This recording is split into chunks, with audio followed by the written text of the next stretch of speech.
Hello and welcome back, ladies and gentlemen, to something that's very much the same as we usually do here on Twitch. That is right, that's Battletech Extended 3025 Commander's Edition mod. I am your host with the most, TheChronicToast. Oh, baby, looks like we got ourselves a chat full of people. Holy crap, holy wah.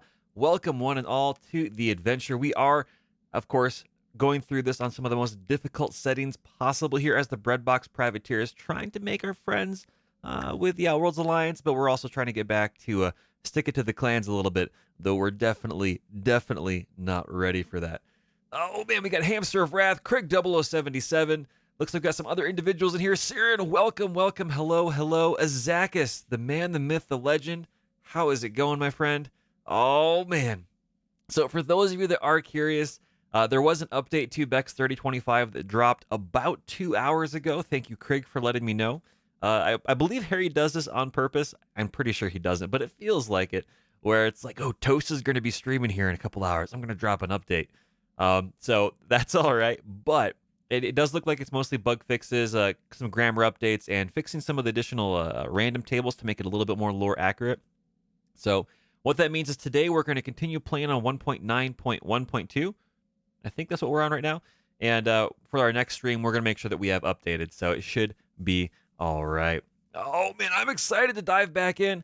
I've got my last can of a brand new flavor of a Mountain Dew Zero Sugar, Major Melon, a watermelon flavored Mountain Dew. It's not bad. If you're a friend and a fan of diving in and checking this stuff out, should be a lot of fun. So, again, no sponsorships for Mountain Dew or anything like that. I just like it a lot. It's a good, interesting flavor. Consider me a fan. So where are we at today? What are we doing? We're going to be streaming for about 2 hours today. That is the goal. That is the plan, as it usually is on our Sundays. And we're currently here in the Unity system, owned by the Draconis Combine. Certain says it should be safe friendly with 0.9. Yeah, absolutely, it should be, which is really good. Zaka says, yeah, he gives you about 2 hours to prepare. And I know. If I was on my game, it wouldn't be a problem. So just for some kind of behind the scenes information, right? When I usually go and take a look at an update that Harry has posted for BEX3025, I'll take a look at it. I'll back up my current save folder. That way I can easily swap it back if I need to. And I'll load in the new stuff and I'll load up the save and I'll check it out. If everything goes good, the backup process, unzipping and loading and everything takes around 15 to 20 minutes. And that's just me being very cautious to make sure everything checks out okay and it's not a problem. If there is an issue, which there hasn't been in over a year, Harry is very thorough with his patch notes and his patch updates. I'm a huge fan. But if there is an issue, which occasionally happens every now and then, it's about another 20 to 25 minutes to roll it back, just based on read-write cycles and stuff on my drives on my computer. So that's why typically I like to make sure I've got at least 5 or 6 hours before I update something, before I stream it. I want to make sure the content that we're having here is going to be a lot of fun. And from what I can see, the update that Harry has posted looks like it's going to be, again, save compatible. It looks like it's going to be fantastic. And I'm excited to try it out, but we will do that during the next stream. For now, we're going to continue on with our existing shenanigans, and we'll see how it goes. Oh, man. Hopefully everybody's day is going well. Hopefully the end of your weekend is going all right. Hopefully the week coming up is not going to be too stressful, not too shabby, but either way, whether it's good or bad or whatever it may be, hopefully our horrible decisions here in our playthrough today are going to bring a smile to your day, brighten your mood a little bit as we try to dig ourselves out of a hole that just gets deeper and deeper. Oh, man. So where are we at right now? What are we doing? We've got a number of mech warriors that are tuckered on out. We've got a few that are available for submissions. We see we have 4 individuals here. But we do have some mechs that are currently being repaired, if I recall. Oh, I think actually we got those finished up being repaired. So, Surin says I call shenanigans. I mean, they're a thing. It's a thing. AKA Cobalt, welcome to the chat. Welcome to the adventure, my friend. Cobalt says, the one day I'm at work and you're on, have a great stream. Look forward to watching it later. Absolutely no worries, Cobalt. You can always catch the videos on demand here on Twitch. I do run an Amazon Prime account, so they are available for 60 days. But for anyone that wants to go and catch older episodes of our current series, I think today is going to be episode 40, if I'm counting the numerology correctly. But if you want to see any of the previous episodes that have fallen off Twitch, or if you want to see any of our previous Pro Pirate campaign playthroughs with the mod, you can always go over to our YouTube channel and find us out over there, which is a lot of fun. We do have some new series starting up on YouTube next week. I had some technical issues on Friday where literally we had to run new cables to the house here. from our ISP. That's all squared away. The internet is running like a top. It's going fantastic. I'm sure right up until it doesn't. But right now, for the moment, it seems to be doing all right. Oh, baby. So we've got our mechs, we've got our pilots. The question is, are there any missions here that we want to do? I think we're probably going to be bouncing to a new system. We do have a 2-skull mission here, which might be a little bit more than we can handle. That is going to be a 2-skull, possibly flexing up to a 3-skull. I'm trying to take a look at it. Yeah, it's a base defend mission too, so those could always be a little bit of a hassle. We're going to leave this one alone, I think, for the moment. And we're going to go meander through the universe a little bit, as it were, and we can see where things are at. So right now, the clans are invading. It is 3052, early part of the year for that. And they're pushing in pretty hard, pretty close to Tukiyid, which, again, I don't know that much about the clan invasion. I'm actually learning a lot as we go through this mod, and this information has been dropped in here from all you amazing ladies and gents and people here in chat, which is fantastic. But I am aware of Tukia. There's a huge giant series of battles for the tabletop Battletech game. There's a whole series of maps for it. And there is, of course, the Tukiyid Flashpoint, which, if it does pop up, I don't think we're going to be ready for it. We don't even have heavies yet. And I don't think I don't think we're going to be able to handle that, but we'll see what happens. So Hamster says the clans are barking mad, but they have great toys. That's true. That's true. Cert says, yeah, you need assaults for that. Yeah. We're going to see if we can't pedal our way up towards that, but in the meantime, our mileage may vary. We're going to look for 1.5 skull planetary bodies around here. We're also going to come up here and you can see where our trail is coming from the Outworlds Alliance. We're going to press function 1 or F1 on the keyboard, which is a filter built into the mod to hide all of the places we've been so they don't pop up. We don't want to worry about that. We don't need to go there. And so what is nearby? We could go into clan space. That's not very exciting. There's a lot of missions for Korea here, and I'm assuming they're against the clans. But really our only other option, if we want to go westward or southwestward, is down this way. 33 days. And this is all the way over to Umesta. The Umesta system was settled by the Draconis Combine during the Star League era. Along with other cultural plazas, it is the site of the Regis Art Gallery, a large complex built solely for housing royal artifacts. Oh, man. Saren says, don't go into clan space. It adds +3 skulls. You can see assaults on 1 skulls. Yeah, that's what I've heard. So, it's one of those things. It's one of those things. We definitely want to get at least into a solid lance of heavies, which probably means we'll have access to at least 1 assault before we even consider a half-skull clan mission. And even then, I've got some concerns. So that's right, Hamster. Planet, you messed up. Yep. Planet, you messed up. So we can go there. It's Intersphere level civilization, recreation, research, travel hub, tropical world. Not that amazing, but there should be some goodies there. Otherwise, we're going to be spending a little bit of time going backwards, which I'm not really that excited about, to Hokkaido. Low gravity, poor, primitive, token population. There's not going to be much there. So I think we're going to bite the bullet and get a little bit closer going westward. At least we can be kind of in this region to be nearby any shenanigans and stuff that pop up. So we will see. Zaka says, I want to start the 2-kid flashpoint if it pops up, and I know I need 3 lances of assaults and great heavies with improved weapons for that. Oh, yeah, that sounds pretty brutal. From what I understand, it was a huge meat grinder in the lore, and there were a lot of lances and a lot of mechs that went down on both sides. So, I don't know. I don't think we're going to be ready anytime soon, but we'll take a look at it. We'll see how it goes. Zach says, after that, I may have enough stuff for 1 clan ready lance. Yeah, I hear you. Absolutely. But in the meantime, we are definitely going to jump in here, and I think we're going to go to Umesta. It's a planet where it's talking about you messed up, based on the phraseology that Hamster has put here in chat, and we'll see if that holds true. So we're going to hit that travel button, and 120,000 Seabells, 33 days, which means we're also going to have our monthly, what's the word I'm looking for? Recurring expenses come up, which is not going to be great. So we're going to be broke. I'm hoping there are going to be submissions here.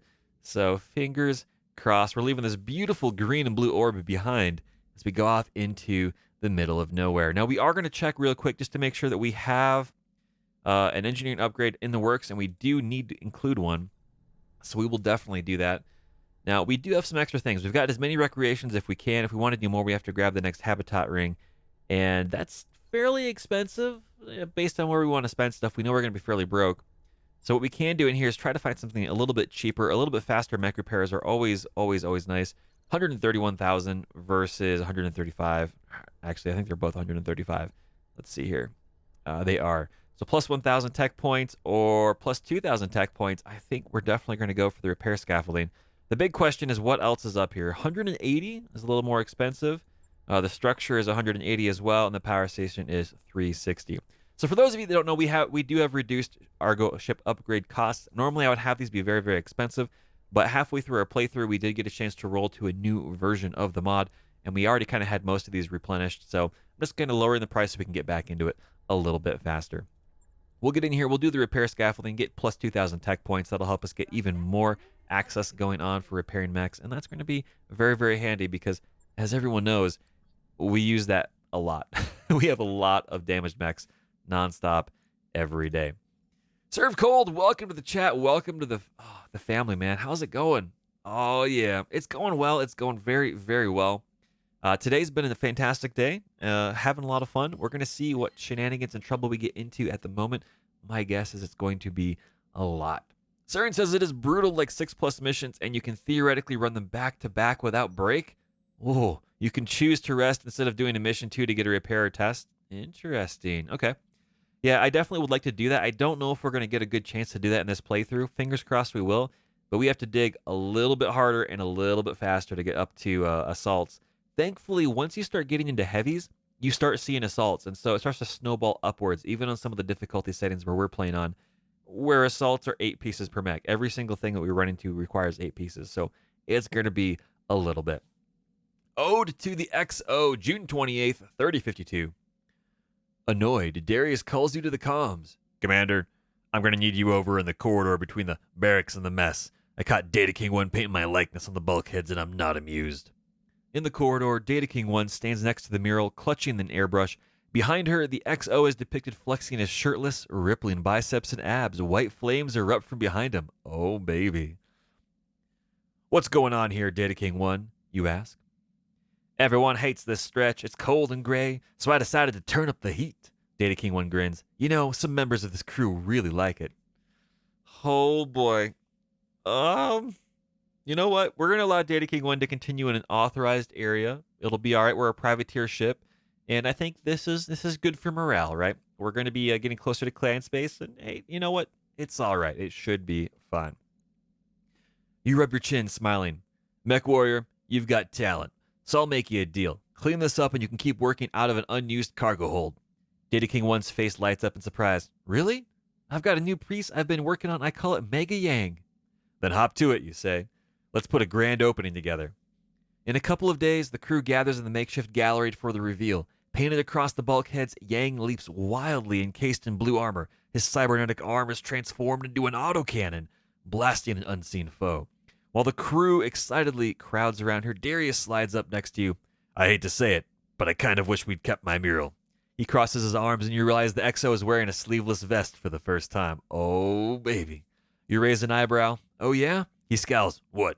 It's warm in here. Oh, man. I love it.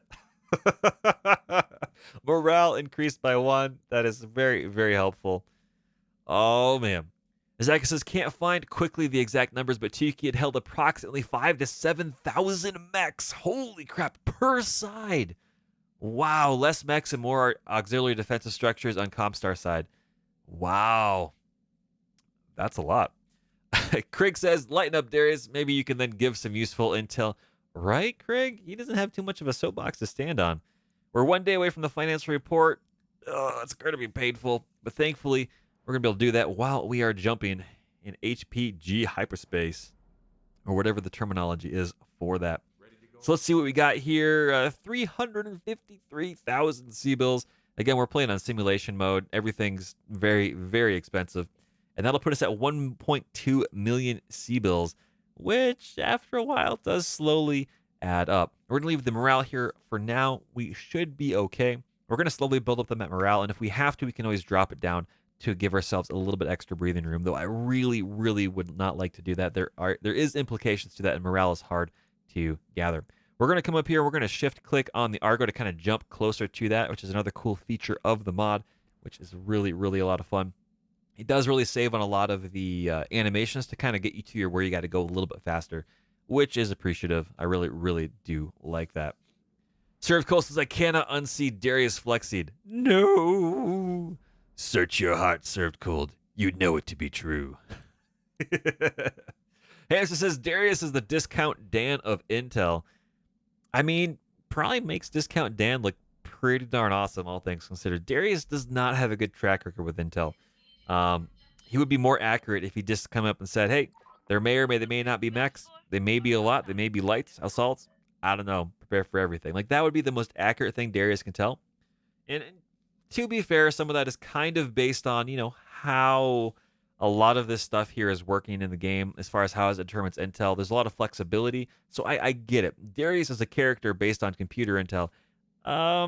Is already set up to not be too successful. So it's always fun to poke fun at Darius, for the intel and stuff like that. But there's not a lot to work with, right? So it looks like our upgrade is complete. We're going to go somewhere else, and we're going to spend some more money on an upgrade. Well, possibly. How far away are we from our location? Let's see. We are 12 days, and we don't know if there's anything useful there. Sure. We'll spend some money on some more tech points. What's the worst that could happen? At least it looks like the place we're going to. Words are hard. We are going to have some stores and stuff like that there. We do have some spare smaller mechs, so we should be able to scrounge up about 1 million C-bills if we had to, assuming we can actually sell stuff here. So it should be okay. Oh man, July 10th, 3052, the Inner Merc. House Davian forces have introduced a new blackjack to the field, the BJ2. Based on earlier experimental designs, it upgrades the mech into 2 diverse optic Sunbeam ER large lasers in place of the autocannons, and removes the medium lasers for 4 HoverTech Streak SRM-2 launchers, 2 each in the left and right sides of the torso. 1 ton of ammo for the launchers is kept in the left torso, while the standard heatsinks are upgraded to double heatsinks. Now that is really cool. General Motors' New Valencia plant have begun production. So that's pretty good. That's pretty nice. It's going to be a nice change of pace if we can get our hands on one of those at some point. Targeting computer data has been updated for all primary manufacturers. Stay connected. Information is ammunition. Served Cult says GM's most reliable product ever. Yeah, that's probably true. It's probably true. But we got travel to Umesta here. We're going to shift click and travel all the way over there. You can see the days just counting down. There it goes. Beautiful intro to orbit sequence there. The sun and the sunbeams over amazing, immaculate, tropical, green solar system, planetary body. That's the word I'm looking for. Planetary body. Planet. Planet is the name we are looking for. Zaka says, that's cool. Check out the BJ3X. Found it just recently. All right, definitely have to take a look at that, Azakas. I know at least in MWO when I've played before, the BJ3 is my favorite. It's the ERPPCs and stuff like that variation. You can kind of strip it down a little bit. Either that or large lasers. It's a lot of fun. And the recent versions of patches may be a little bit more useful. Not too sure. But needless to say, we are here at Umesta. We're going to continue. We're going to take a look at what our orbit picture looks like. Beautiful, beautiful, beautiful. Blue all the way through teal down into the Roy G. Biv colorations down here. Amazing sunbeams at the backside. It just looks so good. I like it a lot. And we are 9 days away from a financial report, which would put us close to bankruptcy status, which is not great. Now, we're going to take a look at the contracts before we buy anything. Do we have missions we can tackle? And the answer is resoundingly yes. We're looking for 1.5 skull missions. We've got 2 of those, 2 1 skulls and a half skull. So we should be able to kind of get through a little bit of C-bills, which is really, really nice. Craig says J.J. Abrams made that orbit sequence. He likes using that light glare fleck. Absolutely. I got to say, I get what J.J. Abrams goes for with a lot of like lens flares and stuff like that. And I like the theory behind it, and sometimes it looks really beautiful. But too much of a good thing is not necessarily a good thing unless you're talking about donuts. So, it's one of those things where it's like every now and then, it's all right. But if your lens flares have lens flares while they're lens flaring, there's going to be a problem. What they're effectively doing is they're hiding other aspects that are in that scene, either to reduce detail, to decrease on rendering time, as well as, the development cost. You don't have to have all that extra, function that's in there for those scenes, for the CGI and the screenshots and post effects and blah, blah, blah. So I get it, but, Served Cold asks, is this Harry's latest update from Today Chronic? It is not, Served Cold. So 3025 received an update about 2.5 hours ago, and it's mostly bug fixes and some small updates and corrections to table generation, the Zotl tables, XOTL tables that are used by the game. And it's definitely going to be something that we play with for the next time we play. but I haven't had a chance to download it and go through it and make sure that it works good. But it does appear to be safe compatible, according to Harry, and he hasn't had any issues with his mods over the last year and a half that have been game breaking in any way. If there's an issue, he usually covers it in the patch notes, and it's been pretty darn fantastic. So for those of you that are wondering what we're talking about, we are playing Battletech Extended 3025 Commander's Edition mod. And so if you're curious to learn more about that mod, you can click on the link that pops up here. You can find it over at BEX3025 on nexusmods.com. So all you have to do is go over to nexusmods.com and type in 3025. It'll be the first one that pops up. So that's the link is here in chat for anyone that's here watching the stream, as well as anyone that's watching on YouTube when this goes live over there in about a week. Just type in 3025 in nexusmods.com and you'll get access to not only the mod page that's there, but also within that page you'll find access to their Discord links, so you can get access to a larger community to discuss all sorts of stuff. There's a lot of good mods out there. This is probably my favorite mod, and there's about 5 fantastic mods that are available, and this is one of them. So it looks like we do have some missions. It looks like there's going to be a solo duel that could be interesting. We've got a recovery, which is always okay. They can be a little bit weird sometimes in terms of flexing up in difficulty. A destroy base at a half skull, that should be all right. A 2-skull escort. This could be very, very painful or very, very easy. We'll probably jump into this at some point. It's a jungle environment, so we're going to have additional heat sinking capabilities, which is going to be nice, especially for our builds. As well as a 1.5 skull down here, destroy base in the jungle, and a holovid defend base. So we've got a pretty good range of battles here. We're probably going to dive into the solo duel first. But before we do anything like that, we got to go take a look at the store, baby. We got to see what is floating around here. So it looks like they have some mechs, which is pretty cool. Some locusts, some mongooses, some onions, some Oscouts, a thunderbolt. We could get a piece of this, but we would need, you know, a lot more. We would need a lot more parts. We have some Urban Mech parts, and we have some more Whitworth stuff down here. We're 5 parts away from getting a 40-ton Whitworth, which wouldn't be bad, but it's not necessarily something we're pushing forward. We really, really could get a chance to get into some heavies, which I really, really need to do right now.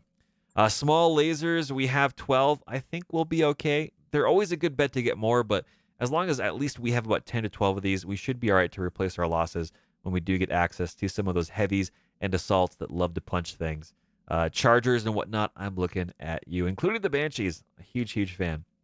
But taking a look down here, we have X1 ECM equipment. It's very, very expensive, but we're not going to get a chance to use it. And everything else looks like ammo and stuff, which isn't too shabby. Now, we could sell some stuff here. We do have 2 little light mechs. That's about 300,000 C-bills. I'm going to hang on to those for now as an insurance policy, just so that we can kind of pull those out and sell those off if we need to. Likewise, if for some reason we need to pull these mechs out to actually use them, things have probably gone horribly wrong, but, you know, it is what it is. We got a lot of weaponry on board, a lot of things we could sell. Some Artemis SRM4s. We do have 4 small coil weapons, which I'm excited to try out at some point. That would be an absolute blast to put on something like possibly a Jenner. Just roll around and shoot things. That could be pretty darn cool. As well as some pulse lasers, some small lasers, and SLDF LBX10. Again, we have 2 of these, which I would love to try out. But I really want to hold off until we can get a much better medium chassis or a nice assault, or assault is probably the wrong word. Words are hard today. I'm just really excited and stumbling over kind of what I'm trying to say. Heavies, I would like to put these onto a heavy, which is a bit more of a survivable chassis, because I haven't found any SLDF stuff in stores so far, other than when we were able to get these in our loot box long time ago. So that's pretty darn exciting. But that's kind of the inventory we have right now. Again, we've got about 300,000 C-bills we can float by selling these 2 mechs, and that's all right. Not really anything too particularly crazy about that. So, what do we want to do? Let's see. Give me 1 second, ladies and gentlemen. All right, and we're back. Apologize for that. I had a little bit of a frog in my throat there. Whew. Got it down a little bit more Mountain Dew and everything will be all right. Baby, we are back. Saren says coils can be fun. Absolutely, I'm a huge fan. Hamster says every time I get posh tech from the crate, the armor it's mounted into gets blown off. Absolutely, I'm a little bit leery of putting it into the medium mechs that we have just right now, because really for most of those, arm mounts are where most of that stuff can go, and they're likely going to get blown off. That being said, I'm not too worried about losing access to a lot of equipment as much as it is the ability to give me access to do a lot of damage. and actually have a lot of functionality on the battlefield. It's just if you don't have a good depth of mechs to put those on, and you don't have a good depth of that equipment to replace it as it gets blown up and destroyed up, that's where it gets a bit more painful. Once we get 1 or 2 heavies into our lance, we're going to be in a really solid position to start, unfortunately, losing a lot of equipment. And so as long as we can keep a good repertoire and a good basket of things to throw in there, that would be really, really fantastic. So in the meantime, well, we'll see what happens. But we're going to take a look here at the Hiron Hall just very briefly to see if we have any pilots through here. It looks like we do not have any streamer pilots that we can take a look at. That's all right. We're currently full up on 8 out of 8 berths. And ladies and gentlemen, we are going to dive on into a mission. Why not? We are here. That's what we came to do today, is to watch mechs blow up mechs rather than, a certain toast manage inventory components. So let's see what we can do. We're going to dive on into our first solo duel here of the stream today. I think we've only ever had one beforehand, and it worked out relatively well. Now, we could go for C-bills. We could go for salvage. I'm curious what the actual tonnage requirement is. I don't recall. So we could just go for salvage, pick 0, get 3. That might not be too shabby. Again, we could use the C-bills, which is kind of what we should probably do. Max money every time. Yeah, we can probably do that. That should be all right, because even down here, it's still 0-0, unless you get down here and it's 0, pick 1, right? So we're going to go max money. It looks like that's what chat would like to do, and you know what? I absolutely agree. Hazaka says, the earliest I start using the best toys in my arms is mini campaign Bull Shark arms. Ooh, the Bull Shark's a good mech. Cern says, go for the money at the skull level. Absolutely, absolutely. I will say this, Hazaka, I have received a lot of good results throwing really expensive stuff into really crappy mechs and just wrecking the enemy. It's just at some point it will fall off the mech. So as long as you have the capability to replace it with something otherwise equally as cool, you know what? It should be okay. Is it the smartest decision? Not necessarily, but it is a lot of fun. So we are here on a 1 skull solo duel. This could flex to a 2 skull as well as a 2.5 because pirates, we'll see what happens. I don't know what the tonnage is. 65 tons! Oh boy.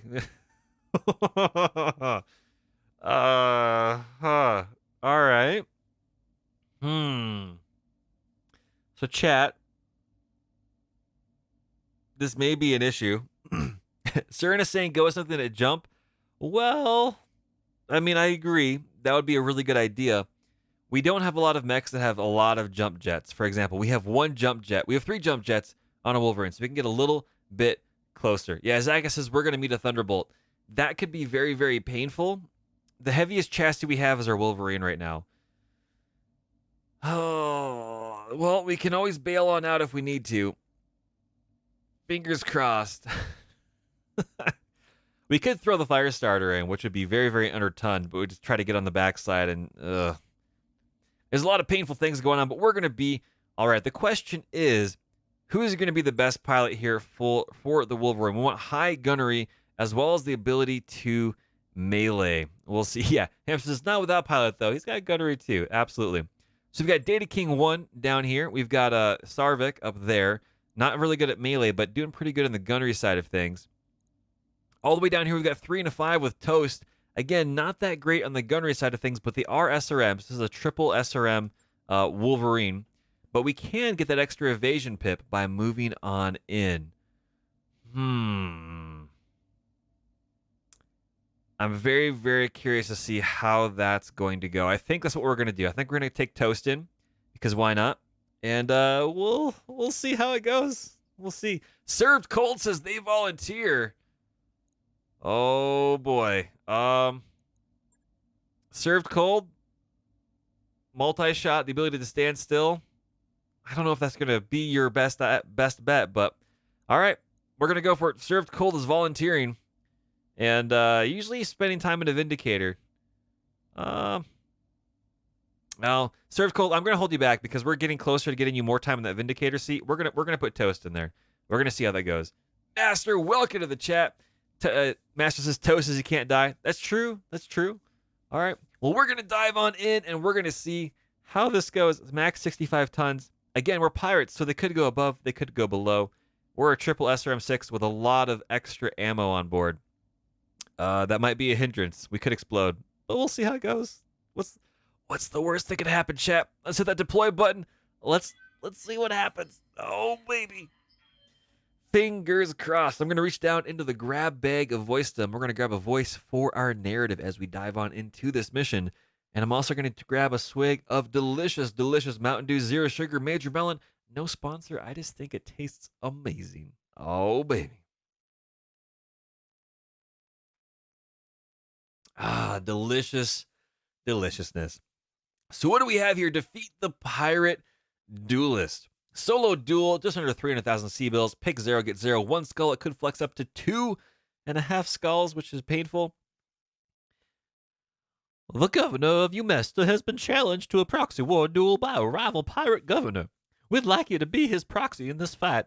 If you lose, we'll just deny it was ever agreed to. We don't want to actually risk anything here. Don't want to risk anything here. I think they forget that we're putting our necks on the line. I suppose if the pay is good, that's what we'll do. Darius, the pay is not that great, but we need the money, so... Yeah, let's see. I mean, pirates not known for fairness. That's true, that's true. Azaka says my Kraken Rum plus Coke Zero beats your Mountain Dew. I can't disagree with that. That sounds amazing. Let's begin that mission. Let's see what we're up against. Oh, boy. At least we're keeping casualties down to a minimum here. You can't be killed, Commander. Good luck. Oh, gee, thanks, Darius. That's a huge vote of confidence. Oh, boy. All right, so what is the battlefield that we're on now? We're backed up over here. We've got a corner over here. How far is it to the right? It's a little small. It's a little roasty toasty, as it were. And they are very, very far away. This is not going to be easy to close, which is unfortunate. So what we're going to do, we're going to zoom in here. We're going to take a look here at the terrain. So that's our target up there. If we move to the right, we can use a lot of this terrain to hopefully block line of sight so we can close a little bit better and hopefully not get wrecked too hard. So we're going to go in. We're just going to go for the full sprint status, and we're going to see if we get lucky. I'm hoping that it's not a full 65-tonner. We've been down this road a few times, and they've brought in less tonnage, but it's always been in the lighter stuff. Oh no. The professional. In the name of the pirates, I hereby challenge you to this war for Umesta. To the victor goes the spoils. That's right, sir. That's a warhammer. They're not paying attention to the 65 tonnage because, you know, pirates. Oh, boy. Oh, boy. It might overheat. Run in circles. Yep. That's right, Serve Cold. Break out the popcorn. We're about ready to be quite literally a very, very burnt toaster. If I had to guess. We're just gonna keep moving cover to cover. Yeah, we're not gonna move. We're not gonna win at range. Oh boy, oh boy, oh boy. Only 5 tons more. It's true. It's true. Close the distance or it will PPC you a lot. Yeah, I think we're gonna reserve because I can't break that gap right now. We're gonna make them move a little bit. There we go. There we go. Because if we can get up close, the PPCs are not going to be as useful, as well as we can get on the backside. So it's available here. First off, we're going to admire the paint job because while it's simplistic and simple, it looks really cool. What do they have? Oh, God. 2 PPCs, 2 medium lasers, 2 small lasers, SRM6, and 2 machine guns. Wow. Okay. What's the armor? It's fully armored. The armor on the back is pretty hefty. We can always DFA it if we need to. It's a 90% chance for melee. For DFA, it's actually surprisingly 66%. That's not too shabby.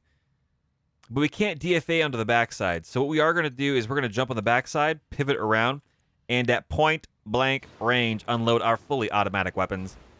The downside is they're probably just going to walk behind us and shoot us. But again, PPCs, at the very least, aren't going to be a huge likelihood to hit. So, and precision strike, we're going to go for a torso. Let's see, is there one that we really care about? I think we're going to go for the right torso that has the missiles on it.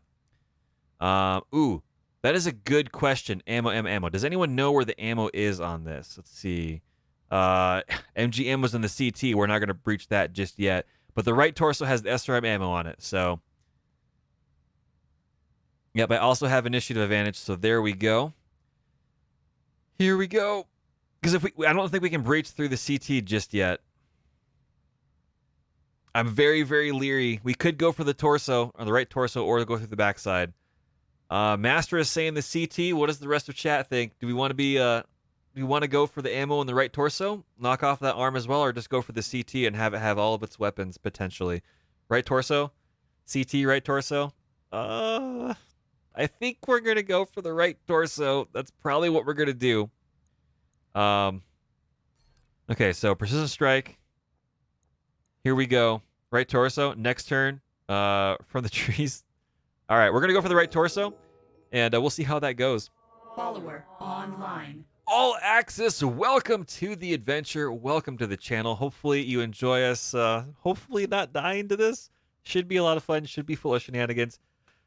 We'll see. All right, we got a medium laser, triple SRM 6s to a fully armored Warhammer 6R.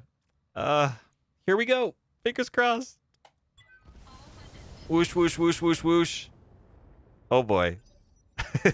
We destroyed a searchlight. It's going good.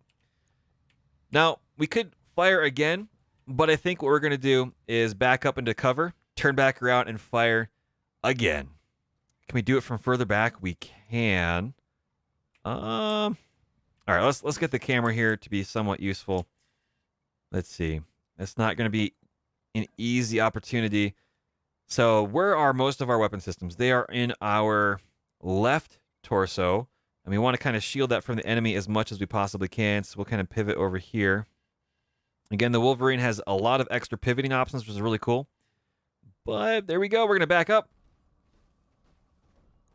And we are going to unleash again. But again, we are out of precision strike. So fingers crossed. Here we go, chat. Firing button away. Firing everything. There it is. The backside is opened up. And they're going to get a chance to go. Oh, they're going to shoot us in the back. In the side. Oh. Oh, we got hit. We got hit. We're getting picked apart. That's not so bad. That's not so bad at all. See, now we're getting just a little bit overconfident. But you know what? That's all right. We can't do a full alpha because we're a little bit, you know, overheated. But you know what? We still possibly can and just say, forget it. We're going to do it. We're going to possibly shut down if we overheat again. But you know what? It might be worthwhile. What do they have? They're not really almost through on the backside. Medium laser. Just shoot the missiles. The medium laser is still going to overheat us. We turn off one of the missiles. Ooh. All right, we're gonna see what happens. Fingers crossed that Toast can find the big overred ride button. Here we go. Let's see what happens. And bada bing, bada boom. Firing, firing, firing, firing. Oh, oh baby. Oh yeah. Somebody got toasted. That's what I'm talking about. We found the ammo in the right toast, the right torso, the right toaster. Whoo! Chat, we got lucky. Gosh. Holy wash, Shiza, that was horribly, horribly, horribly nerve-wracking. Whew. We did it. We did it. All right. Job done, and we've saved some stuck-up governor their job as well. Time to get some rest, Commander. Oh, boy. Yeah, no Warhammer loot, sir. At the most, we could have gotten pick 0, get 3, which wouldn't have guaranteed us anything. But we need the C-bills desperately so. We desperately, desperately need C-bills. So that's all right. Yeah, we overheated a little bit. We went for it. We went for it, but we made it work.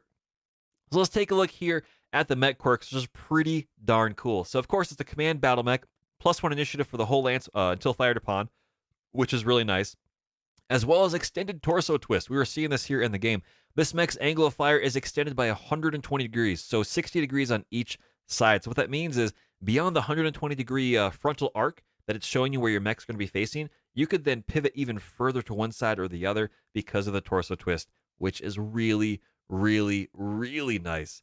Wolverines are a solid choice for a mech. There's a lot of functionality here. Their shortcomings are largely your ability to kit them out a certain way. They are horrible jack of all trades. I would argue the Shadowhawk is better, but as far as overall flexibility in general, outside of weapon systems, I'm a huge, huge fan, which is really nice. Whew, we got lucky, chat. We got very, very lucky. That should put us closer to 1,200, 1.2 million C-bills, I think, if I had to guess. Math is a little bit hard right now. My hands are shaking just a wee little bit. I was like, man, if we miss that override button and shut down, it's all over. Our mech is going to detonate because of all the ammo in our torsos as well. Whew. But we did it. There it is, 1.2 million, almost 1.3 million C-bills. Let's see what shape the the Warhammer, the Wolverine is in right now. It's a little bit, it's all internal stuff. So let's see, where are we at? Not too shabby, down a few points. I'm not even going to bother repairing this. We're just going to paper mache over it. It's 2 points internal.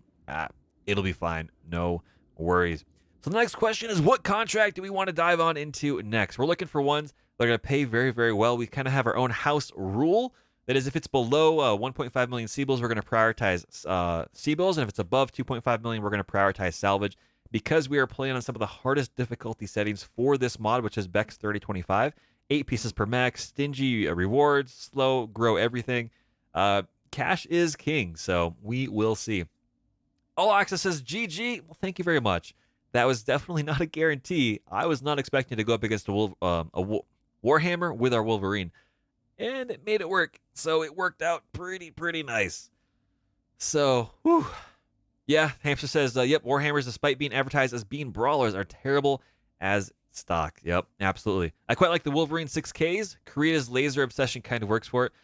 I like the Wolverine. You can kit it out a lot of different ways. The Wolverine and the Griffins, I'm a huge fan of just stuffing 3 SRM6s in there and then brawling with it. It's kind of the same approach I take with the stock Kintaros that you run across in the vanilla game. Load them full of SRMs, walk towards the enemy. By the time you overheat, you're punching, right? And you carry as minimal of an ammo load as you can, so that way that when your ammo bin gets cracked wide open, if your ammo is below half of its capacity, that ammo bin, when it gets critted, doesn't detonate, which is pretty nice. The downside is you don't have really good long range, and you are carrying around a lot of ammunition. And overheating technically could risk your mech blowing up by blowing up an ammo bin. So there is a lot of risk to it, which is okay. It works out just fine. So down here is Turn the Tables, a destroy base. There's not a lot of C-bills to be had here on this one. There is a lot of salvage. So we're going to kind of pass on that for the moment. What we're probably going to do is come down here to do this destroy base mission. Most likely, or Hollow. There's a lot of cash here to focus in on. This could be really worthwhile. So let's see, doing a quick glance. We're working for the Federated Suns, and it's up against the Cretans. That's okay. So this is going to be a 1.5 skull that could flex to 2.5 skulls, which could be a lot. But the payout here, the cash payout, is going to be very nice. So I think we're going to negotiate for this one. Again, we're going to put the slider up here towards the C-bills so that we can get a little bit closer towards getting above that 1.5 million C-bills. I don't know what additional bonuses this contract is going to have. It's probably going to be a little difficult, but we are defending a base. Fingers crossed we have some turrets available to us that will help us out, but that's not always a guarantee. Served Cold says, I like the variants that have lots of missile hardpoints. Makes good SRM and LRM carriers. I'm not as worried about ammo as Toast is. That's true. Most of my mechs always end up at point blank range, overheating and punching stuff. So, carrying effectively bombs on board that you can't actually discharge or use up in time is a concern for me. Absolutely. Hamster says the deciding factor about defend base missions is, did they pay up for turrets? That's correct. Zaka says defend base usually has destroy Vanguard and keep all buildings up. Yeah. I don't think we're going to be successful in keeping the buildings up. I'll be happy if we do, but it's never a guarantee. We don't usually have as good of long-distance shooting for our mechs, so it's always a bit of a toss-up, so we will see. We're going to hit that accept mission button, though. Our Wolverine is damaged, but it's only down a few internal hit points from overheating. It's fine. We're going to bring in the next highest tonnage mechs that we've got. We've got our standard Vindicator as well as our Zap Vindicator, which is focused in on PPC and 4 medium lasers, which is pretty nice. Now, again, this one here is, it's pretty heat efficient. This one's even more heat efficient. I like to get towards 4-bar heat efficiency, but because we are playing on simulation mode, which means the front and back armor values are closer to tabletop, which means you can't put as much armor on the back of the mech. And so we have a bit more tonnage that we can give towards heat sinks and different modules and stuff. So we will see. Hannah says it would probably take 24 hours to fix that Wolverine. It's true. But ain't nobody got time for that. Every day that we let go by, the clans are going to get more powerful, and it means that we're going to run into less places we can take missions. And I really would like to get some C-bills in here and get some salvage picked up. So fingers crossed. The big question is, which is the next mech that we're going to take? We could always roll in with our 1M. I'm a huge fan of LRM-10s just peppering everything, but I don't think it's going to be as beneficial for this mission. We could take the Com 1B. It's kind of got a range for all or weapon for all ranges. Again, it's not that fast. The Jenner is really fast. We've got quad medium lasers on it. We're running it like a boom and zoom fighter with 4x heat efficiency, full max in, full max out to make sure those evasion pips are maxed out. Or we could take the Brawler with the Firestarter. Being that this is a base defense mission, I'm a little concerned that taking a Brawler is not ideal. We already have an SRM boat. We've got a PPC focusing on LRM-10s, and we've got kind of a Zapper down here. So Hamster does say Badlands Jenner is probably not the best, but we're not afraid of overheating, and we're not afraid of heat. So I think I'm going to take the Jenner. Maybe we can kite some enemies. We'll see what happens. It might not end that well. So, we'll see how that goes. We've got Served Cold and one of these mechs down here. I believe they like the Vindicator. So we're going to put Served Cold down here with the ability to get multi-shot. Because this one over here has the LRMs on it, we're going to be able to get some different range bands. We're going to leave Served Cold over here on that one. And who else do we want to put in here? There are definitely some choices to make. Krieg, we're going to pull down. Where does Krieg like to go? Krieg likes to be in the Wolverine, so we're going to put Krieg over here in the Wolverine. Again, has that additional Master Tactician, so +1 initiative boost. Going to be boosting for days, which is nice, as well as Sensor Lock, which is going to be helpful on a mech here that doesn't have quite as long range, which is nice. Yeah, LRM-10s, just to tag them with LRMs. Yeah, being able to get their attention so they don't focus quite so much on the buildings is nice, as well as the fact that we're likely going to have stuff up in our face and being able to still go out there and do some cool, crazy shenanigans. That's right, Served Cold. Served says I still have no hair. Sorry, man. If you have some hair that you would like me to kind of select in there, just kind of shoot me a message here on Twitch, and we'll get that squared away for you. We'll find some Rogaine for you. It'll be all right. So who else do we want to put in here? For the Jenner, we need a pilot that's going to get some good scooting and movement going on. Not really sure kind of where we want to go with that. Let's see. Tank hair is useful in the Jenner as well. Pretty good pilot for that as well. Let's just see if we have anyone else that spends time in the Jenner. Harry does as well. I think Tank hair is going to be a slightly better pilot, at least for this mission. So we will see how that goes. And I think we're going to put Data King down here into the other Vindicator. Again, multi-shot and ability to stay here and cover. This is a laser variant, so he's going to be moving a little bit more. But it should be all right. That's right, Hamster says, have my wig for the memorial. It's fine. Oh, baby. So there we go. We've got our lance of pilots ready to rock and roll. Let's hit that deploy button and see just how sideways this is going to go. Fingers crossed. It's probably going to be a lot. Yeah, I know. It's fine. We're going to go into battle. What's the worst that can happen? If we really need those 2 internal structure points at the end of this battle, things will have gone horribly wrong. So we'll see how it goes. I'm going to reach down to the grab bag of voices. Some people over on YouTube call me the Viceroy of Voices. And we'll see what we pull up here as I take yet another swig of Mountain Dew. Oh, baby. Oh, man. Seriously, if you're a huge fan of interesting soda flavors and stuff like that, go out there and pick up some Mountain Dew Major Melon. I'm running the zero sugar variant at the moment. It's watermelon flavored Mountain Dew. The first can I opened was just like someone just took a whole watermelon and just crammed it into my face. It was just overpoweringly amazing. I've gone through a few 12 packs of this stuff now, and the flavor and the novelty has worn off. It's more like hint of a watermelon just because I've gotten used to it. But seriously, if you're looking for a fun little tiny adventure in terms of flavors of beverages, pick up a can at your local grocery store or bodega or corner store or party store, whatever they're called, wherever you are in the world, and pick up a can for like $1.25, whatever it is, and try it out. It's going to be a fun little experience for your taste buds, guaranteed. So what do we have here for our mission today? Defend the Hollow Vid facility. Defend base, 600,000 C-bills. Pick one, get 4. 1.5 skulls. It could flex to 2.5 skulls. Fingers crossed they have turrets.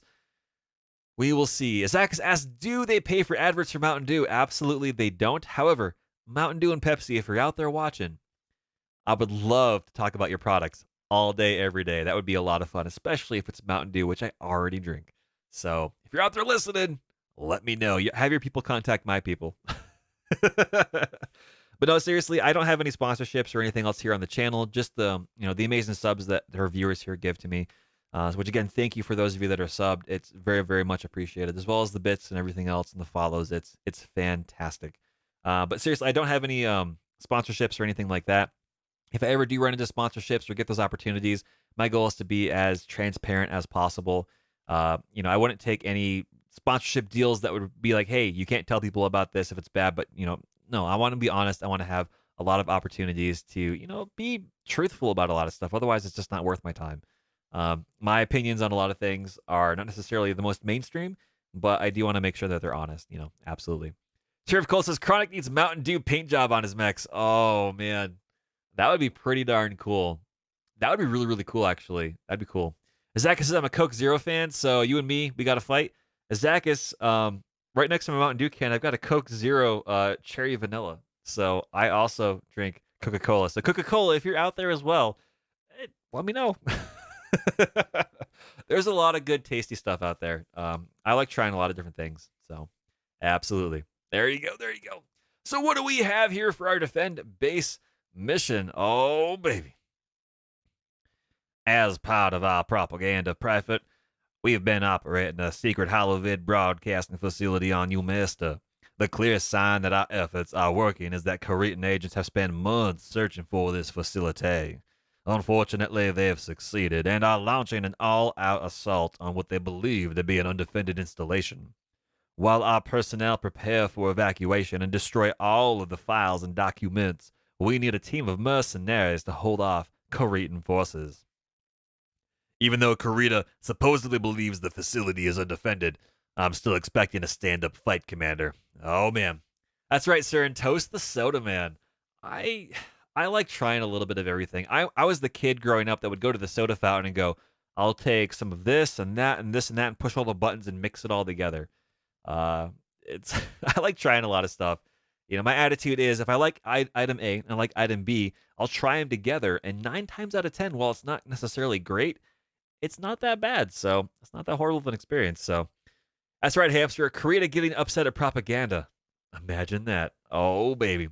Let's hit that begin mission button. Let's dive on in and see just how not great this goes. See, we don't have to worry about heat. There's water we can stand in. I'm sure it'll be fine. And look at that. We don't have turrets. Oh, man. That is going to suck. Because if we have turrets, it means we have usually APCs that are trying to arm those. So it's a target-rich environment. So we'll see. We'll see. Zach says, by the way, Cherry Coke Zero is my favorite, but not available in Poland, so I'm jealous. The favorite one that I've ever run across was Cherry Vanilla Orange, and they had that a few years back. It was okay. It was a different flavor. So right now I'm very curious to try Pepsi Mango, which came out in stores recently, but you can't find it. Everyone's trying to buy it up around here, and I have no idea if it's good. It's just a new flavor that I'm interested to try. It's like if you walk down the chip aisle in a grocery store here in the States, and you've got Doritos, and it's like peppercorn flavor, watermelon flavor, lime flavor. If there's a new limited edition flavor like street taco, I have no idea what that tastes like, but I'll give them $3 and try it and see. So marketing works on me definitely for interesting flavors. And if they have a flavor that's like, Jenner Battle Mech, sure, I'll pick one up. What's the worst that happens? It's $3. So it is what it is. What do we have here from Darius? Commander, we're tasked with defending a propaganda facility. We have scattered reports of possible hostiles in the area to our east. Good to know. Looks like the Otomo mean to shut down this operation. Darius, who are the Otomo? Why are we just now learning about them? Who? What? Okay. Hold the facility and keep the buildings upright and destroy the attackers. Good luck. I feel like there's information that we do not have access to, and Darius has dropped a little bit of that. Who and what are the Otomo? Is that is that a faction? Is that a mercenary company that's coming in? I don't know. Camps says street taco soda. I don't know. I would probably try it, right? I've tried black licorice soda, and I'm not a huge fan of black licorice, but it was okay. I've tried Swedish fish soda from a boutique shop. That was surprisingly really good. There's just I'm kind of in that attitude of perspective where it's like, you know what? I'll try it once. Why not? Hizaka says probably special Cretan regiment. Okay. Harrison says, they're the Dakota's Combine Royal Palace Guard. Great. great. Oh boy. All right. Well, we're gonna see what happens here. We're gonna see how this goes. So let's kind of look at where the battlefield is. There's nothing easily accessible over here. We could see some units coming over here at some point in a reinforcement. We could see some stuff over here on the right side as well. We've seen stuff approach this way on previous times on this map. The fact that we don't have turrets means that we're going to have to leave someone near the back a little bit. Thankfully, we do have an LRM Vindicator, which can kind of help slow down any enemies that are coming up. But really, we're going to get up to this point about the same time they're getting into range. So we will see how it goes. We're going to have Tank here and the Jenner go into a full sprint. And we're going to see if we can't get eyes on some of this stuff up here. And we're going to get the Wolverine over here onto the road as well. That way they can kind of get a bonus for that terrain here when they get the chance to do it. Now, that being said, we do have the LRM Vindicator. We're going to come up here into the city. We're not going to get too far beyond this area up here, kind of in the middle of your screen with that Vindicator. We're just going to hang out. If we need to move forward, we can do some pop shots, but I'm very, very concerned about the east side and the west side, so we'll see. Yeah, Surf Cold says Cretans equal Panthers. Yeah, I'm not that excited about that. So, we'll see. We'll see. Grand Dragons, it's possible. We could run across the Grand Dragon, but we are only pick one, get four in salvage, so it's going to be a spicy adventure. Absolutely, Hamster. Our other Vindicator, we're going to sprint here along the outside. Again, it is a laser variant, and hopefully we'll see what happens. There's not a lot of good terrain to hide behind beyond this hilltop. We do have to hold out for 10 turns, which I think we'll be successful doing, but 4 out of 8 buildings survive, and with PPC units out there, oh, not great. Not great. Again, we're going to have our Wolverine go sprinting up. We're going to leave Served Cold there for the moment. Again, we're going to have Data King 1 sprint up there for the moment. We're going to leave our Jenner here as well, and we're going to see. Well, we're gonna send Tank here screaming off into the future. We're going to see how this goes. So Tank here, buckle up. It's going to be a bubby ride. Hamster says at least the salvage will be good. That's true. That's true. What are we running across here? We have a Hussar 200D, ER large laser. Okay. And we've got a Panther 9R. That's it. Well, shoot. That's not too shabby. That's not too bad. Nice. Syrian says if you click the mission objective for the Vanguard, you can see roughly where they are. Ooh, that's a good point. We're going to click on that. And they're up here as well. So that's kind of who we're seeing right here. World War II Ogre, welcome to the chat. Welcome to the channel. Hopefully your weekend has gone well. Hopefully your week coming up is going to be going all right. Ogre says enemy stops shooting at the buildings the moment you take them under fire. So best defense is to shoot at the attackers as quick as possible. Absolutely 100% agree. It's just a matter of can we weather the storm or are we going to draw too much attention to us? And right now I think it's a 4v2. I think we'll be all right. Azaka says, and then there's Kentaros and Wolverines and Phoenix Hawks. Yeah, it could definitely be worse. This is all right. A PPC and an ER large laser, that's all right. They're so elite, they brought a Hussar. I know. And I'm starting to lose a little bit of respect for these individuals. We'll see what happens. But again, we're going to leave our Vindicator back just a little bit. I want to be cognizant of reinforcements coming in. I don't want to be too far out of position. So we'll see. The Panthers are going to come up. It's going to get a shot at us. And then we're going to hopefully dogpile it. Oh, they're being sneaky, I guess, question mark. Well, I guess with that point, we're just going to walk straight up into... Oh my.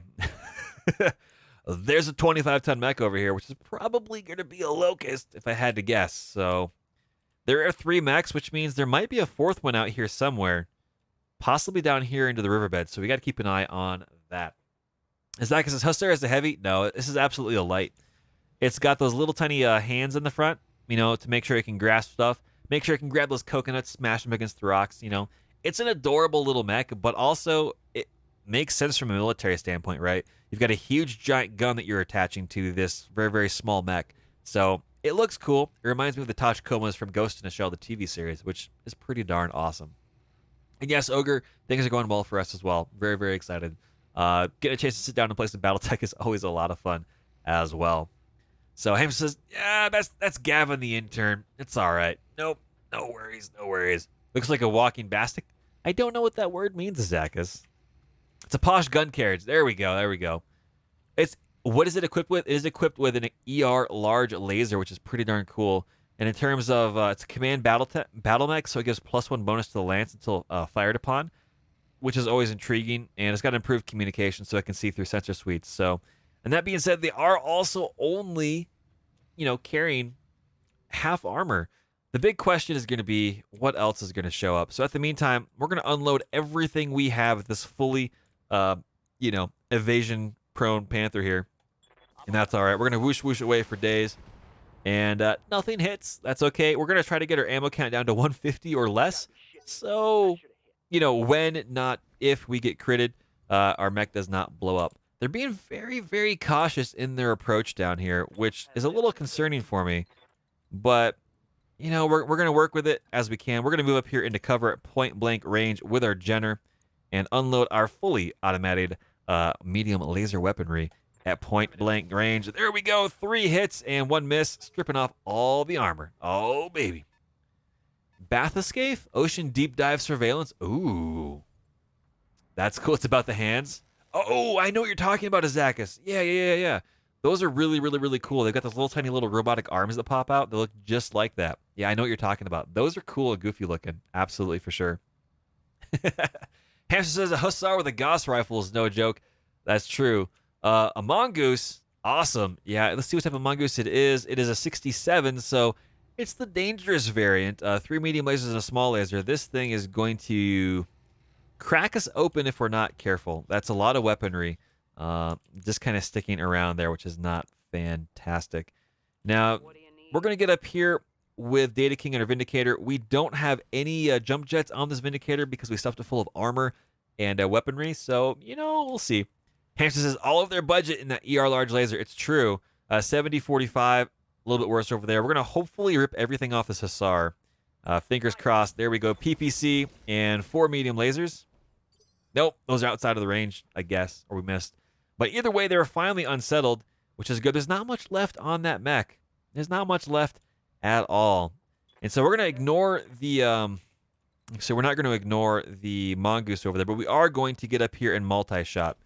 We're going to move this way, and we're going to do a multi-target to at least get some damage on the mongoose, and then everything else are PPC over here on the Hussar. If we hit it, something is going to fall off somewhere, which is going to be very, very exciting. There goes the LRMs. We got one of their evasion pips stripped away, which sometimes doesn't always count. Here comes the PPC, and boom, left leg destroyed. That is going to be a pilot injury as that little tiny mech hits the dirt hard, and crunch. Bada bing, bada boom. Not too shabby. Served Colt says Automo do not maintain their mechs. Shame for display. That's true. There are reinforcements. I don't think we have eyes on where they are just yet. They're probably going to be back here on one of these sides, so we'll see how that goes. Hamster says that's Gavin, the intern, is in that field. It's true. Tank here. We're just going to move up a little bit.